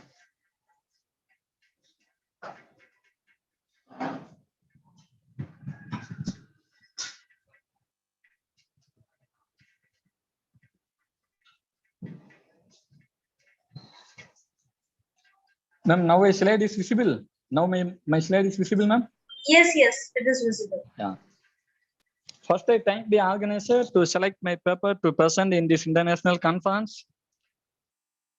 It is a new design for each and every institution for the sustainable environment, especially in the polluted land. We know nowadays the pollution is a concern, is a major concern in all over the world. This pollution is mainly because of the industries. Due to the industrialization and the globalization, the pollution is everywhere. Each and every industry releases their wastes. These wastes, whenever reach the agricultural land, at the time of using the agricultural land, it make a major damages. Especially, it create a major destruction in the agricultural land. Especially, Sivagasi is an industrial city. In that city, the Sivagasi is a cup of firecrackers and the manufacturing unit. Nearly 1,000 firecrackers and the match industries are present. Each and every industries releases the unwanted waste and also unmanufactured waste to the environment. Then this environment is polluted a lot. Then the agriculture is slowly degraded in this area. There are so many technologies to remove this type of pollutions, but so far we could not identify the proper one. It is a green solution that is none other than the phytoremediation. That is called by using a plant to remove pollutants in the environment.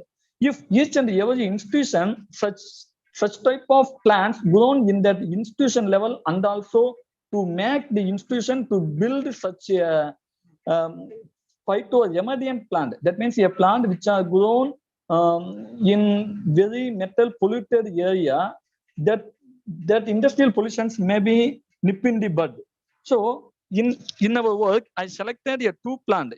These 2 plants are come under the Amaranthus family, the Amaranthus spinosus and Amaranthus viridis. These 2 plants are acted as a Kuiper accumulator. Kuiper accumulator means the plants which grown in polluted area, and that plants able to accumulate a pollutant in that area. So first the firework scrap, the firework waste dump site, we first identify the plants which are commonly grown in that area, that is Amaranthus spinosus and Amaranthus viridis, and they select that plant, and we grown that plant in separate conditions. Separate condition means to prepare the various concentration of these polluted soils, especially 25% to 100% of soil, 4 different types of soil. After the growth of 1 month, we analyzed the plant in the metal accumulating capacity.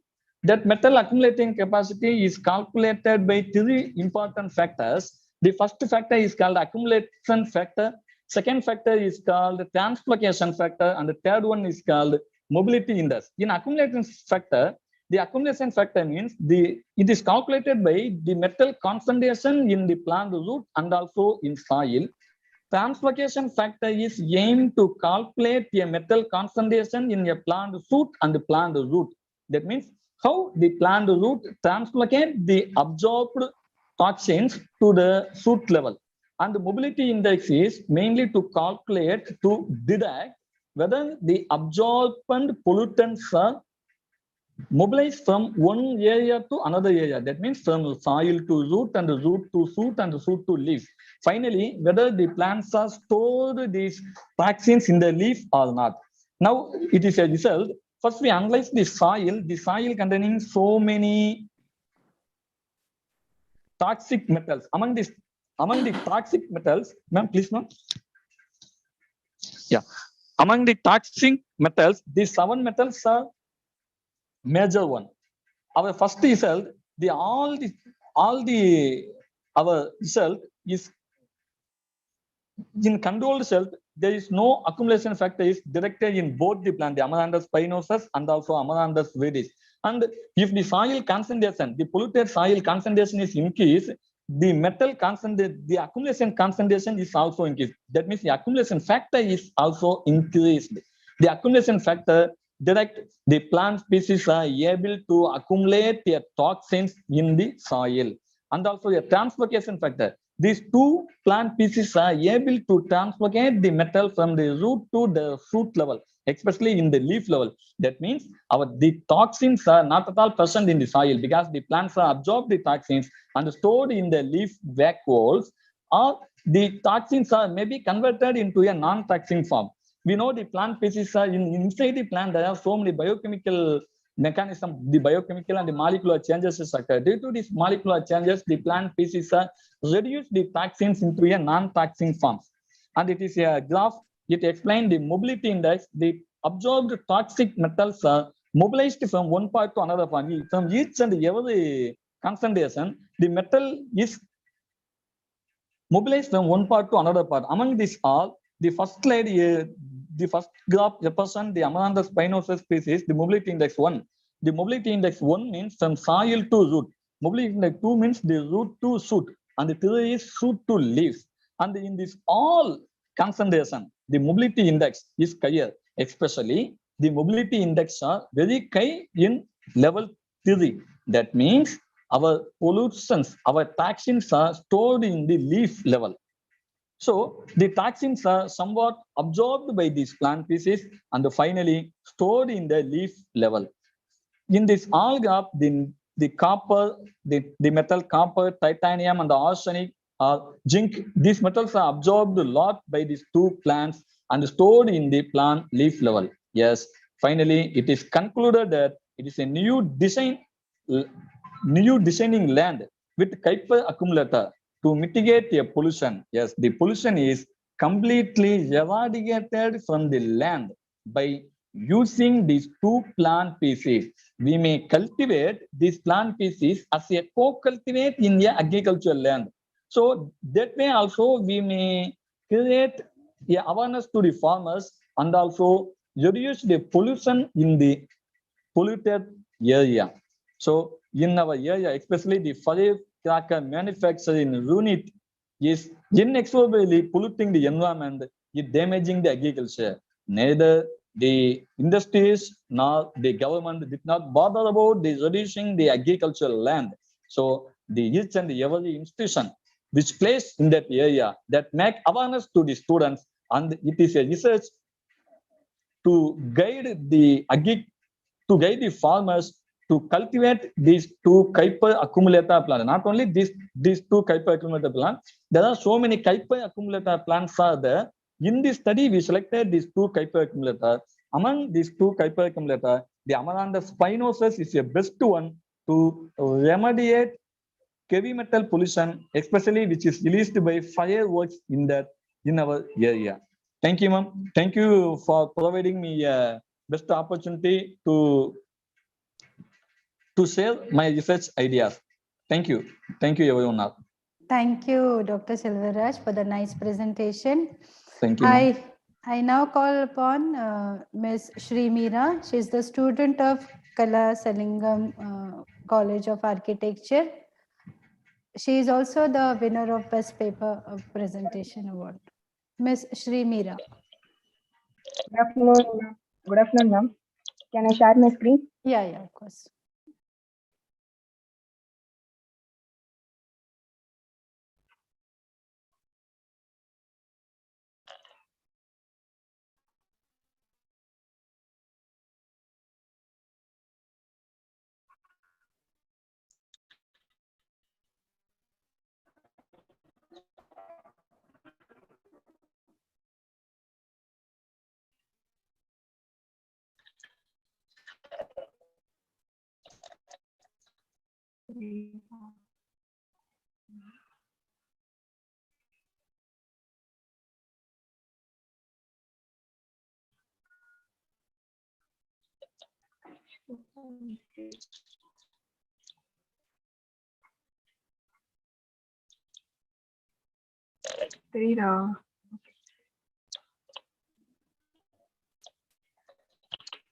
My job.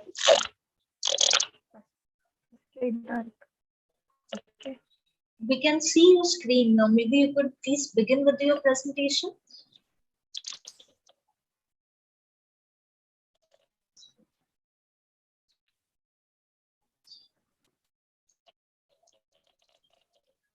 Yeah, my topic is universal design in education.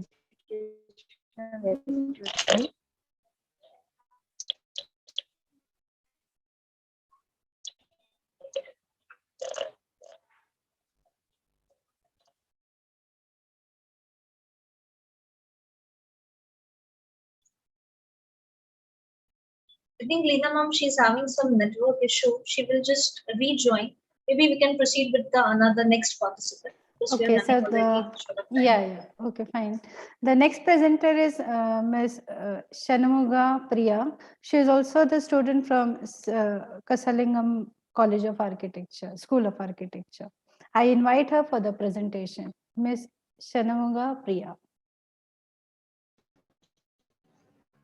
Shanamuga Priya, if you are there, please. Yes. Ma'am, can you hear me? Yes.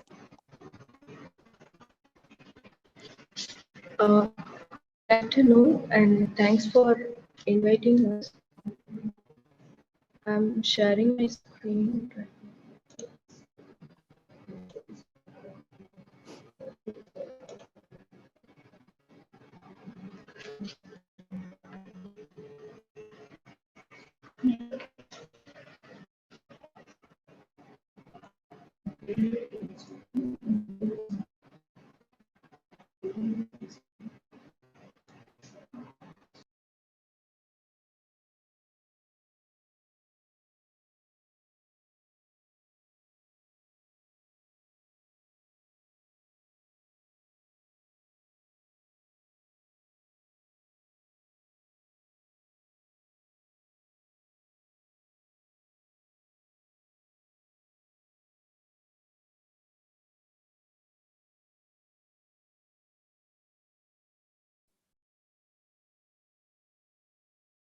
Yes, are you there?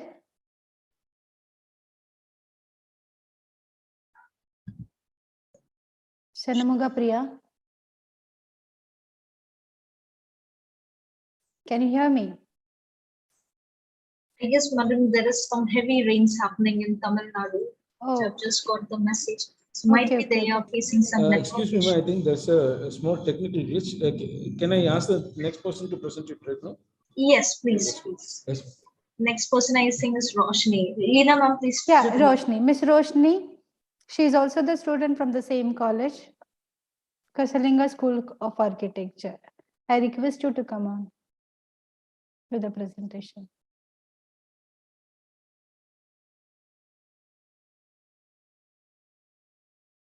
Miss Roshni. Hello, ma'am. Can you hear me? Yeah, we can hear. Ma'am, shall I share my screen? Yes. Go for it. Okay.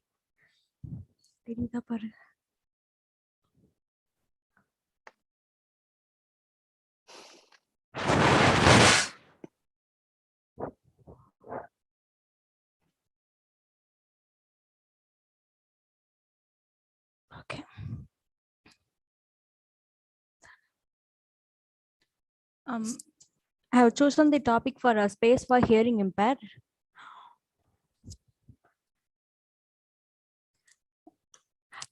The concept of universal design is that the space should be safe, cultural, comfortable, and used efficiency by any type of users. I have chosen specifically for hearing impaired students. The deaf, hard to hear or hearing impaired are very gifted in sensory ability, where vision and touch are the primary factors. They use sign languages for their communication. The concept of universal design is to process create a space that are accessible to people with a various range of abilities, disabilities, and other characters. It only does not concentrate on the disabled people, but also for variety of users who uses wheelchair, cuts, sidewalks, and people with baby strollers, etc. The certain elements for a universal design are equitable use, that should be for accessible to everyone. Flexibility in use, it should accommodate a wide range of individuals for preferences and abilities. Simple and intuitive use, which is a design easy to understand regardless the user's experience, knowledge, language skill, and etc. Perceptible information. Design communications are necessary, and the information should be effectively used by other users regarding the ambience or the surrounding conditions.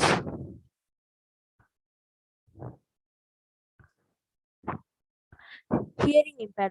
A person who is not able to hear, as well as someone with abnormal hearing, is known as a hearing impaired people.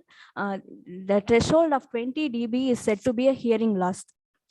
There are many certain degrees which deals with the hearing impaired, from normal to normal, mild, moderate, severe to profound and profound.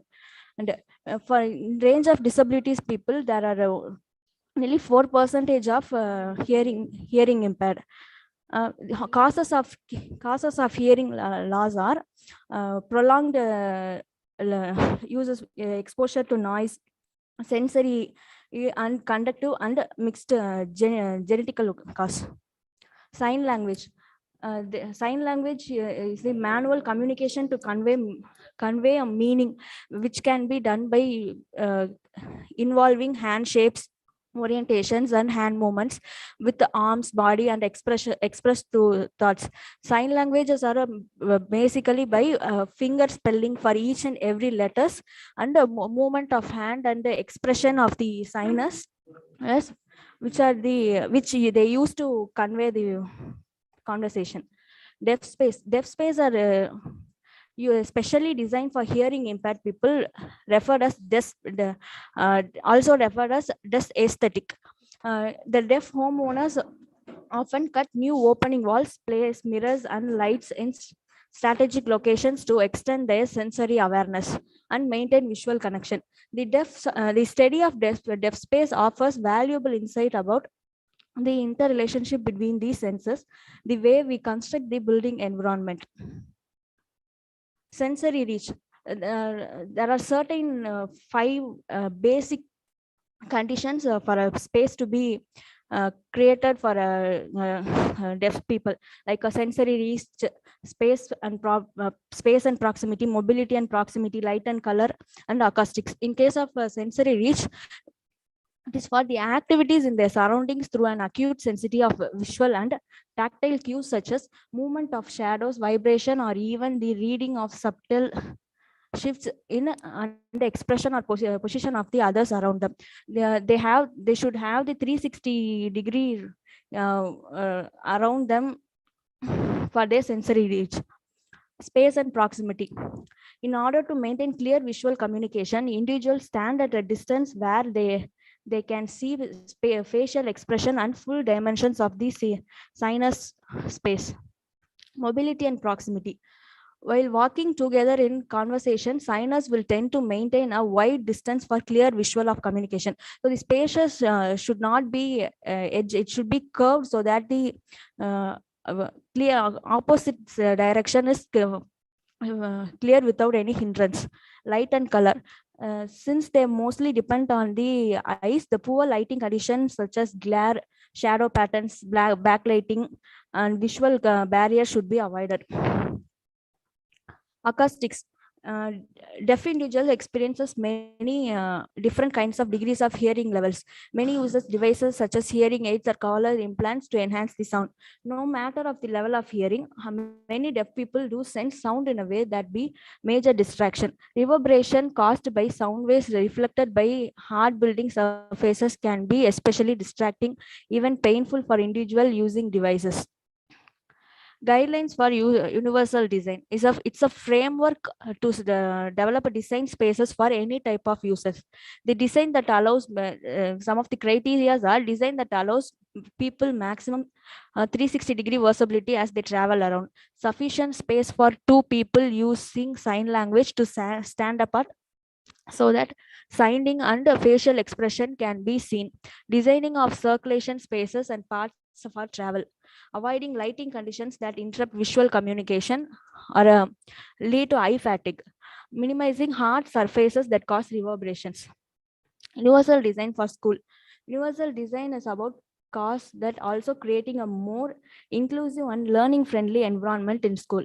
Schools that are built based on universal design principles will be more effective because they will enable children to learn, develop, and participate instead of space, light, materials, and even color affect the way education is experienced. Some considerations are getting to school, selecting the accessible school site, planning a school site, designing and building, creating a learning environment, hygiene, toilet, shower, and sink facilities, school playground and physical educations. The cost of providing the accessibility for the school is inclusive in education. Here I conclude that why I choose school means because school is the basic thing for a basic platform for children to learn. When we start to design a school for special abilities, where more development will be formed for the education institutions, and it also creates awareness in our environment. Thank you, ma'am. Thank you, Roshni. Thank you for such a wonderful presentation. Thank you, ma'am. Now we have with us Miss Shri Meera. She had some technical glitch, so now I request her to please present a paper. She is also the student from Kashalingam College. Good afternoon, ma'am. Sorry for the inconvenience, ma'am. Yeah, you can start. Yeah, okay, ma'am.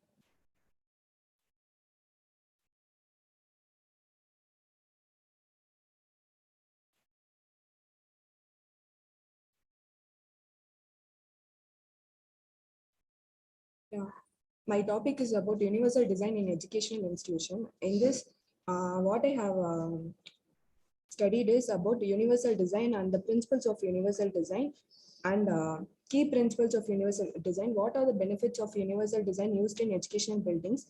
Then about a sensory design and a case example relating both the sensory design and an universal design. Now, what is sensory? What is universal design? Universal design means making design accessible to everyone in society. And then principles of universal design. There are 7 principles of universal design. That is equitable, then flexible, simple, and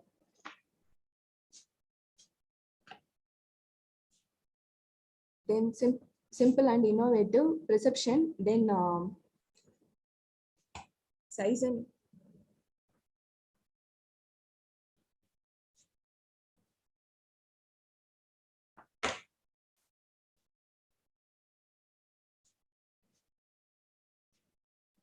then about size and spaces. Then what I'm going to talk about is about benefits of universal design.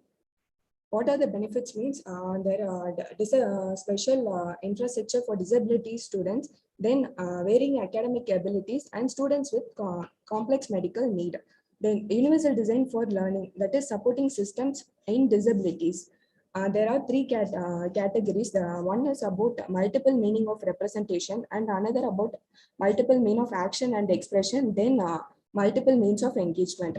Multiple means of representation is to provide learners with various ways of acquiring information and knowledge. Example to this is circulation, using multiple methods for conveying information, auditory visuals, multimedia and text with audio. Then about action and expression. Action and expression provides learners alternatives for demonstrating what they know. Example in the curriculum is rather than just an essay to demonstrate knowledge. Then multiple means of engagement is to provide tap into learners' interest, challenges them appropriately and motivate them to learn. Then what is meant by sensory design? Yeah, sensory design is learning from senses. That means colors, hearing and seeing and hearing sounds, etc. Then the case study for both of this is Hazelwood School. It is located in Scotland, UK. This project commits building knowledge and capacity on a building that would work with children and very complex range of abilities. Example, visual limitations or hearing limitations or cognitive issues or physical limitation. The school contains 11 classrooms in a single story structure, provide nursery through secondary education. All children arrive to Hazelwood by taxi or minibus. School entrance area was designed as a loop system to allow vehicles to back up in a dedicated or a drop away area. Actually, there are large classrooms are equipped with ample built storage spaces at the back of the room and adaptable areas between the classrooms. The lack of clutter in the classrooms and the walls elicits a calming atmosphere where children can flourish while not being bombarded by the extraneous visual information. Some rooms are off viewing for staff and visitors without disturbing the children. The area fulfill a dual function of quick space, what and when they are needed. Design of the games hall, trampoline area, and hydrotherapy pool create opportunities for children to explore, extend their own skills, and gather confidence through engagement in relatively independent activity. The playground and play equipment for each and every child to play as much possible at his or own in the level. What are then I'm going to talk about urban design features in this school. The unique sensory trail wall waves throughout the school and enables the children practice mobility and their original skills, which led to increased confidence, sense of mastery and self-esteem. Corridors were designed as streets so that they can assist with orientation and mobility. Then large classrooms with ample storage space and adaptable areas are between the classrooms. Then what are the environmentally sustainable features or in these buildings? Designed to maximize the use of natural and durable materials so that they are physically possible and locally sourced. Naturally ventilated and insulated beyond the specific requirements of the national technical standards. There are fully glazed circulation open spaces south and looks large sunlit gardens. Roof lighting space on the south elevations are strong heat source. North facing classrooms pitch up to provide large areas for clear story glazing that allow maximum daylight and penetrate deep into classroom spaces and ensure even a distribution of light, and critically important for each and every children's with the students which have who are having visual impairments. The outside environment is considered as an external classroom, areas that has been left unplanned to allow the school's involvement in the design and development of future sensory gardens. With this, I am concluding that basic principles of urban design and what are the benefits of urban design, they are discussed, and key principles of urban design and how it is connected with the schools and educational institutions. Thank you. Thank you, Shrimira. With this, we come to the last presentation, the best presentation, paper presentation, Miss Sanumuga Priya. She is also the student from Kasalinga College of Architecture. I will invite her to present her paper.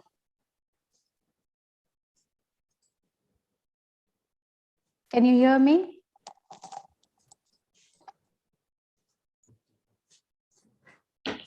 Sanumuga, are you there?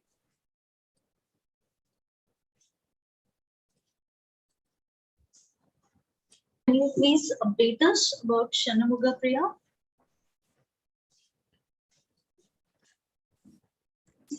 Okay, she's joining from Dr. Pandian's laptop. Okay, okay.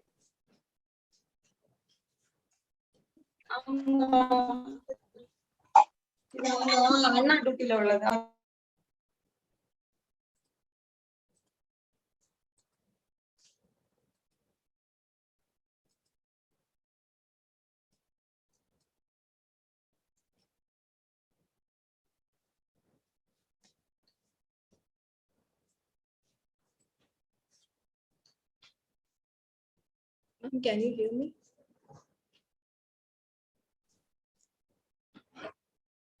Yes, yes. Sorry for the inconvenience. Actually, net problem is there.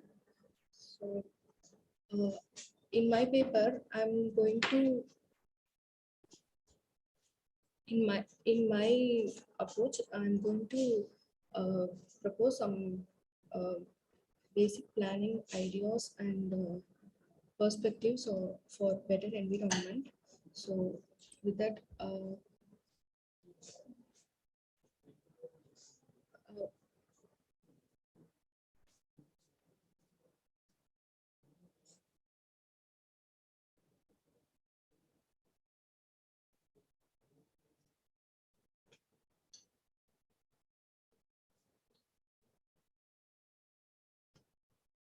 In this barrier-free dynamic approach to the institutional buildings for everyone's approach is my main motto.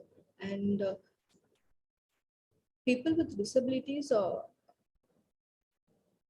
most of them are uneducated and unemployed only because of not being able to carry out their daily works themselves. So I have some data like census data, and in the Indian population, the disabilities were main disabilities were like for the movement and for vision and hearing impact. So and the problems they are facing, like inside the building, there are like no ramps for the access to various levels, and movement is being barrier while using wheelchairs, like safety measures, handrails are not being there. So in outside the building environment, road junctions and road junction crossing and traffic signals indications are not there. So they also faces barriers like while using public transportation. So I have given some key factors for friendly environment to disabilities. Actually, a public place should be easily approachable by all sort of users, especially by the people with disabilities, without any difficulties. This is where the essence of a place is being cherished. So the planning aspects, some of the planning aspects I have been given. Some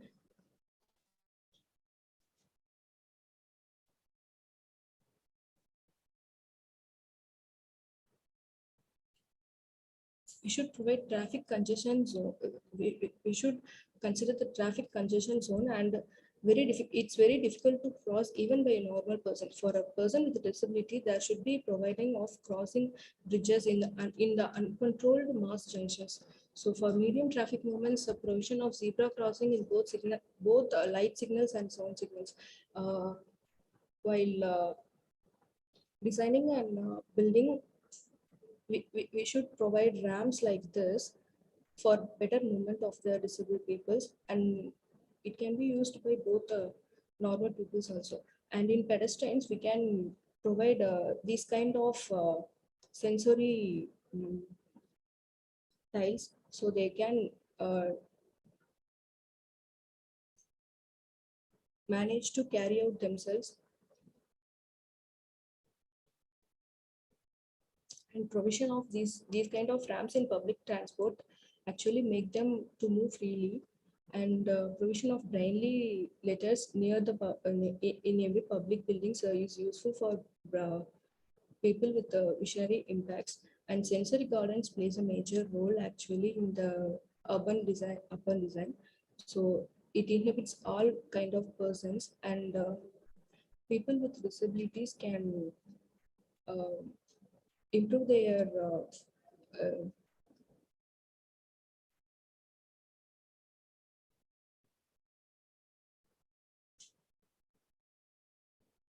so here are some case examples which I have been worked on in my UG for my design purpose. So I have shared my design ideas. So in a neighborhood like a township, we can place a institutional building here like this. So people from various places can access by roads like from here, and children's and disabled people can actually accommodate inside the neighborhood, and they can easily access to the school without any interference of traffic congestions and road crossing. So they actually walk through the parklands and greeneries, and they come to the school, and there has to be a hospital and some facilities for their convenient. And inside the campus, we can make the planning aspects like legibility and wayfinding for their convenient approach. And I have worked on this this kind of zoning, like 3 zones for admission purpose and academic purpose and extracurricular and co-curricular purpose. So the core is in the center, paired up with elevators and stairs. So for a dynamic approach, and a ramp is running through the central core area. So everyone can use this, and this actually acts as a major element in the building. So as my conclusion is like, as we are urban designers, have the responsibility of making the environment more safety and convenient for everyone, like to all the inhabitants. Thank you. Thank you, Shanmuga. So I think with this was the last presentation, and we come to the end of all the sessions. For the closing note by the representative of the partners of the event, I invite Honorable Principal Dr. Nilkanta Lanje, Jagat College, Goregaon, to say a few words for this on this international conference.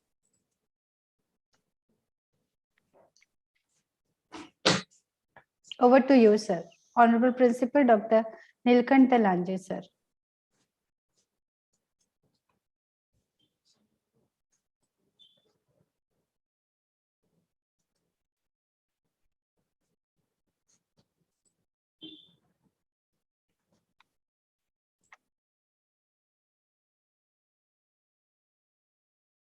I think he is not there. I think there is some network issue. Yeah, there's some network issue.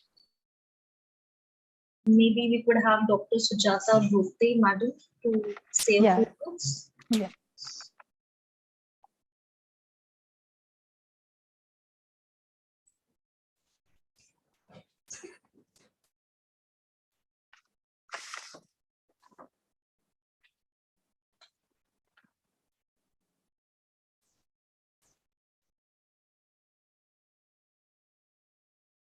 Dr. Sujata, ma'am, are you there?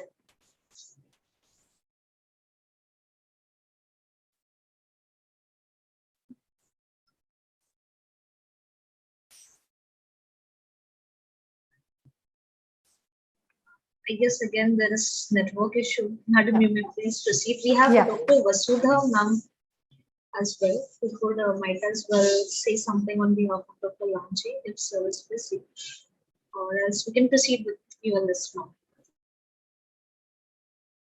Yeah, Sujata, madam, is she there?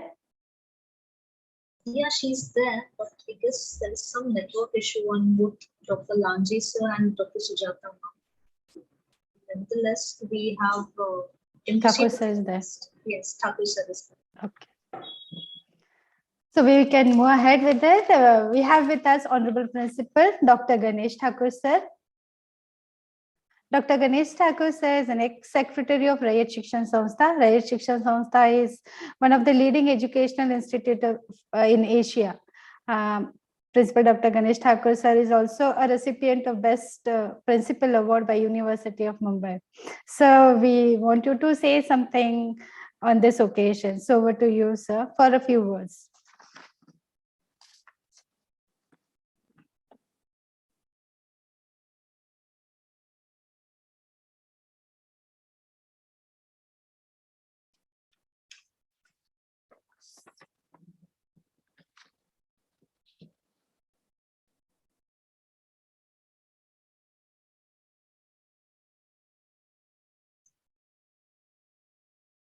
Nevertheless, I guess, ma'am, you can proceed because we have already exceeded by 40 minutes. Fine. So we proceed. It's really a privilege for me to extend a vote of thanks for all those who have contributed for the successful organization of the first international e-conference on Universal Design in Institute. We would like to thank all our associate partners, the most emerging private university of India, the IFTM University, Uttar Pradesh, and the prestigious Mahatma Phule Arts Science Commerce College, Maharashtra. Our academic partner, the Kasalingam School of Architecture, Tamil Nadu, and PNDC College, Maharashtra. Our technical partners, the Jagannath Kadwa Das Shah Adarsh College, Maharashtra. Our international media partners, RU Global Impact, USA, Billion Strong, USA. Our publication partner, special mention for timely collaboration by Kolte Publication, India. Our knowledge partners, the Jagat College, Maharashtra, Khapne College, Maharashtra, Symbiosis School of Architecture, Urban Design and Planning, Maharashtra. Our event partners, the Gitai Institute of Management, Maharashtra, and MKS Juhu College, Maharashtra. Thank you so much for being there and making this event a successful. I now invite Nahida Sheikh, madam, for the closing note. Over to you, madam. Thank you so much, ma'am.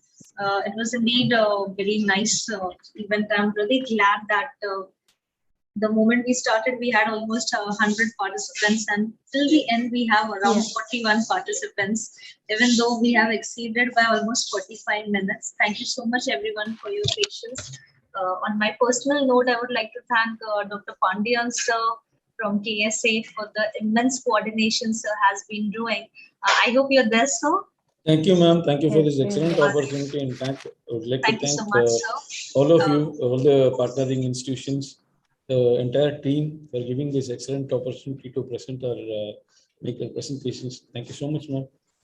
Most welcome, sir. Might as well, I would like to thank Dr. Kozer, sir. He is a very reputed person representing the entire Medicaps University, and I'm sure all the most welcome, sir. All the presentations, all the deliverables today have made a huge impact in all of us. We are sure to take this forward, and we'll be releasing the publication soon and be informing everyone. Thank you everyone for joining, and special thanks to JK Shah Adarsh College, the entire technical team, Atish sir, and coordinator with Atish sir and the entire team of JK Shah Adarsh College for providing us for the smooth technicals for this entire event, which itself is a very good success. Thank you everyone for joining. Stay tuned. We will surely come up with some interesting topics and some interesting conferences soon. Thank you everyone for joining. We now call the event a close. Thank you everyone. Thank you. Thank you, ma'am.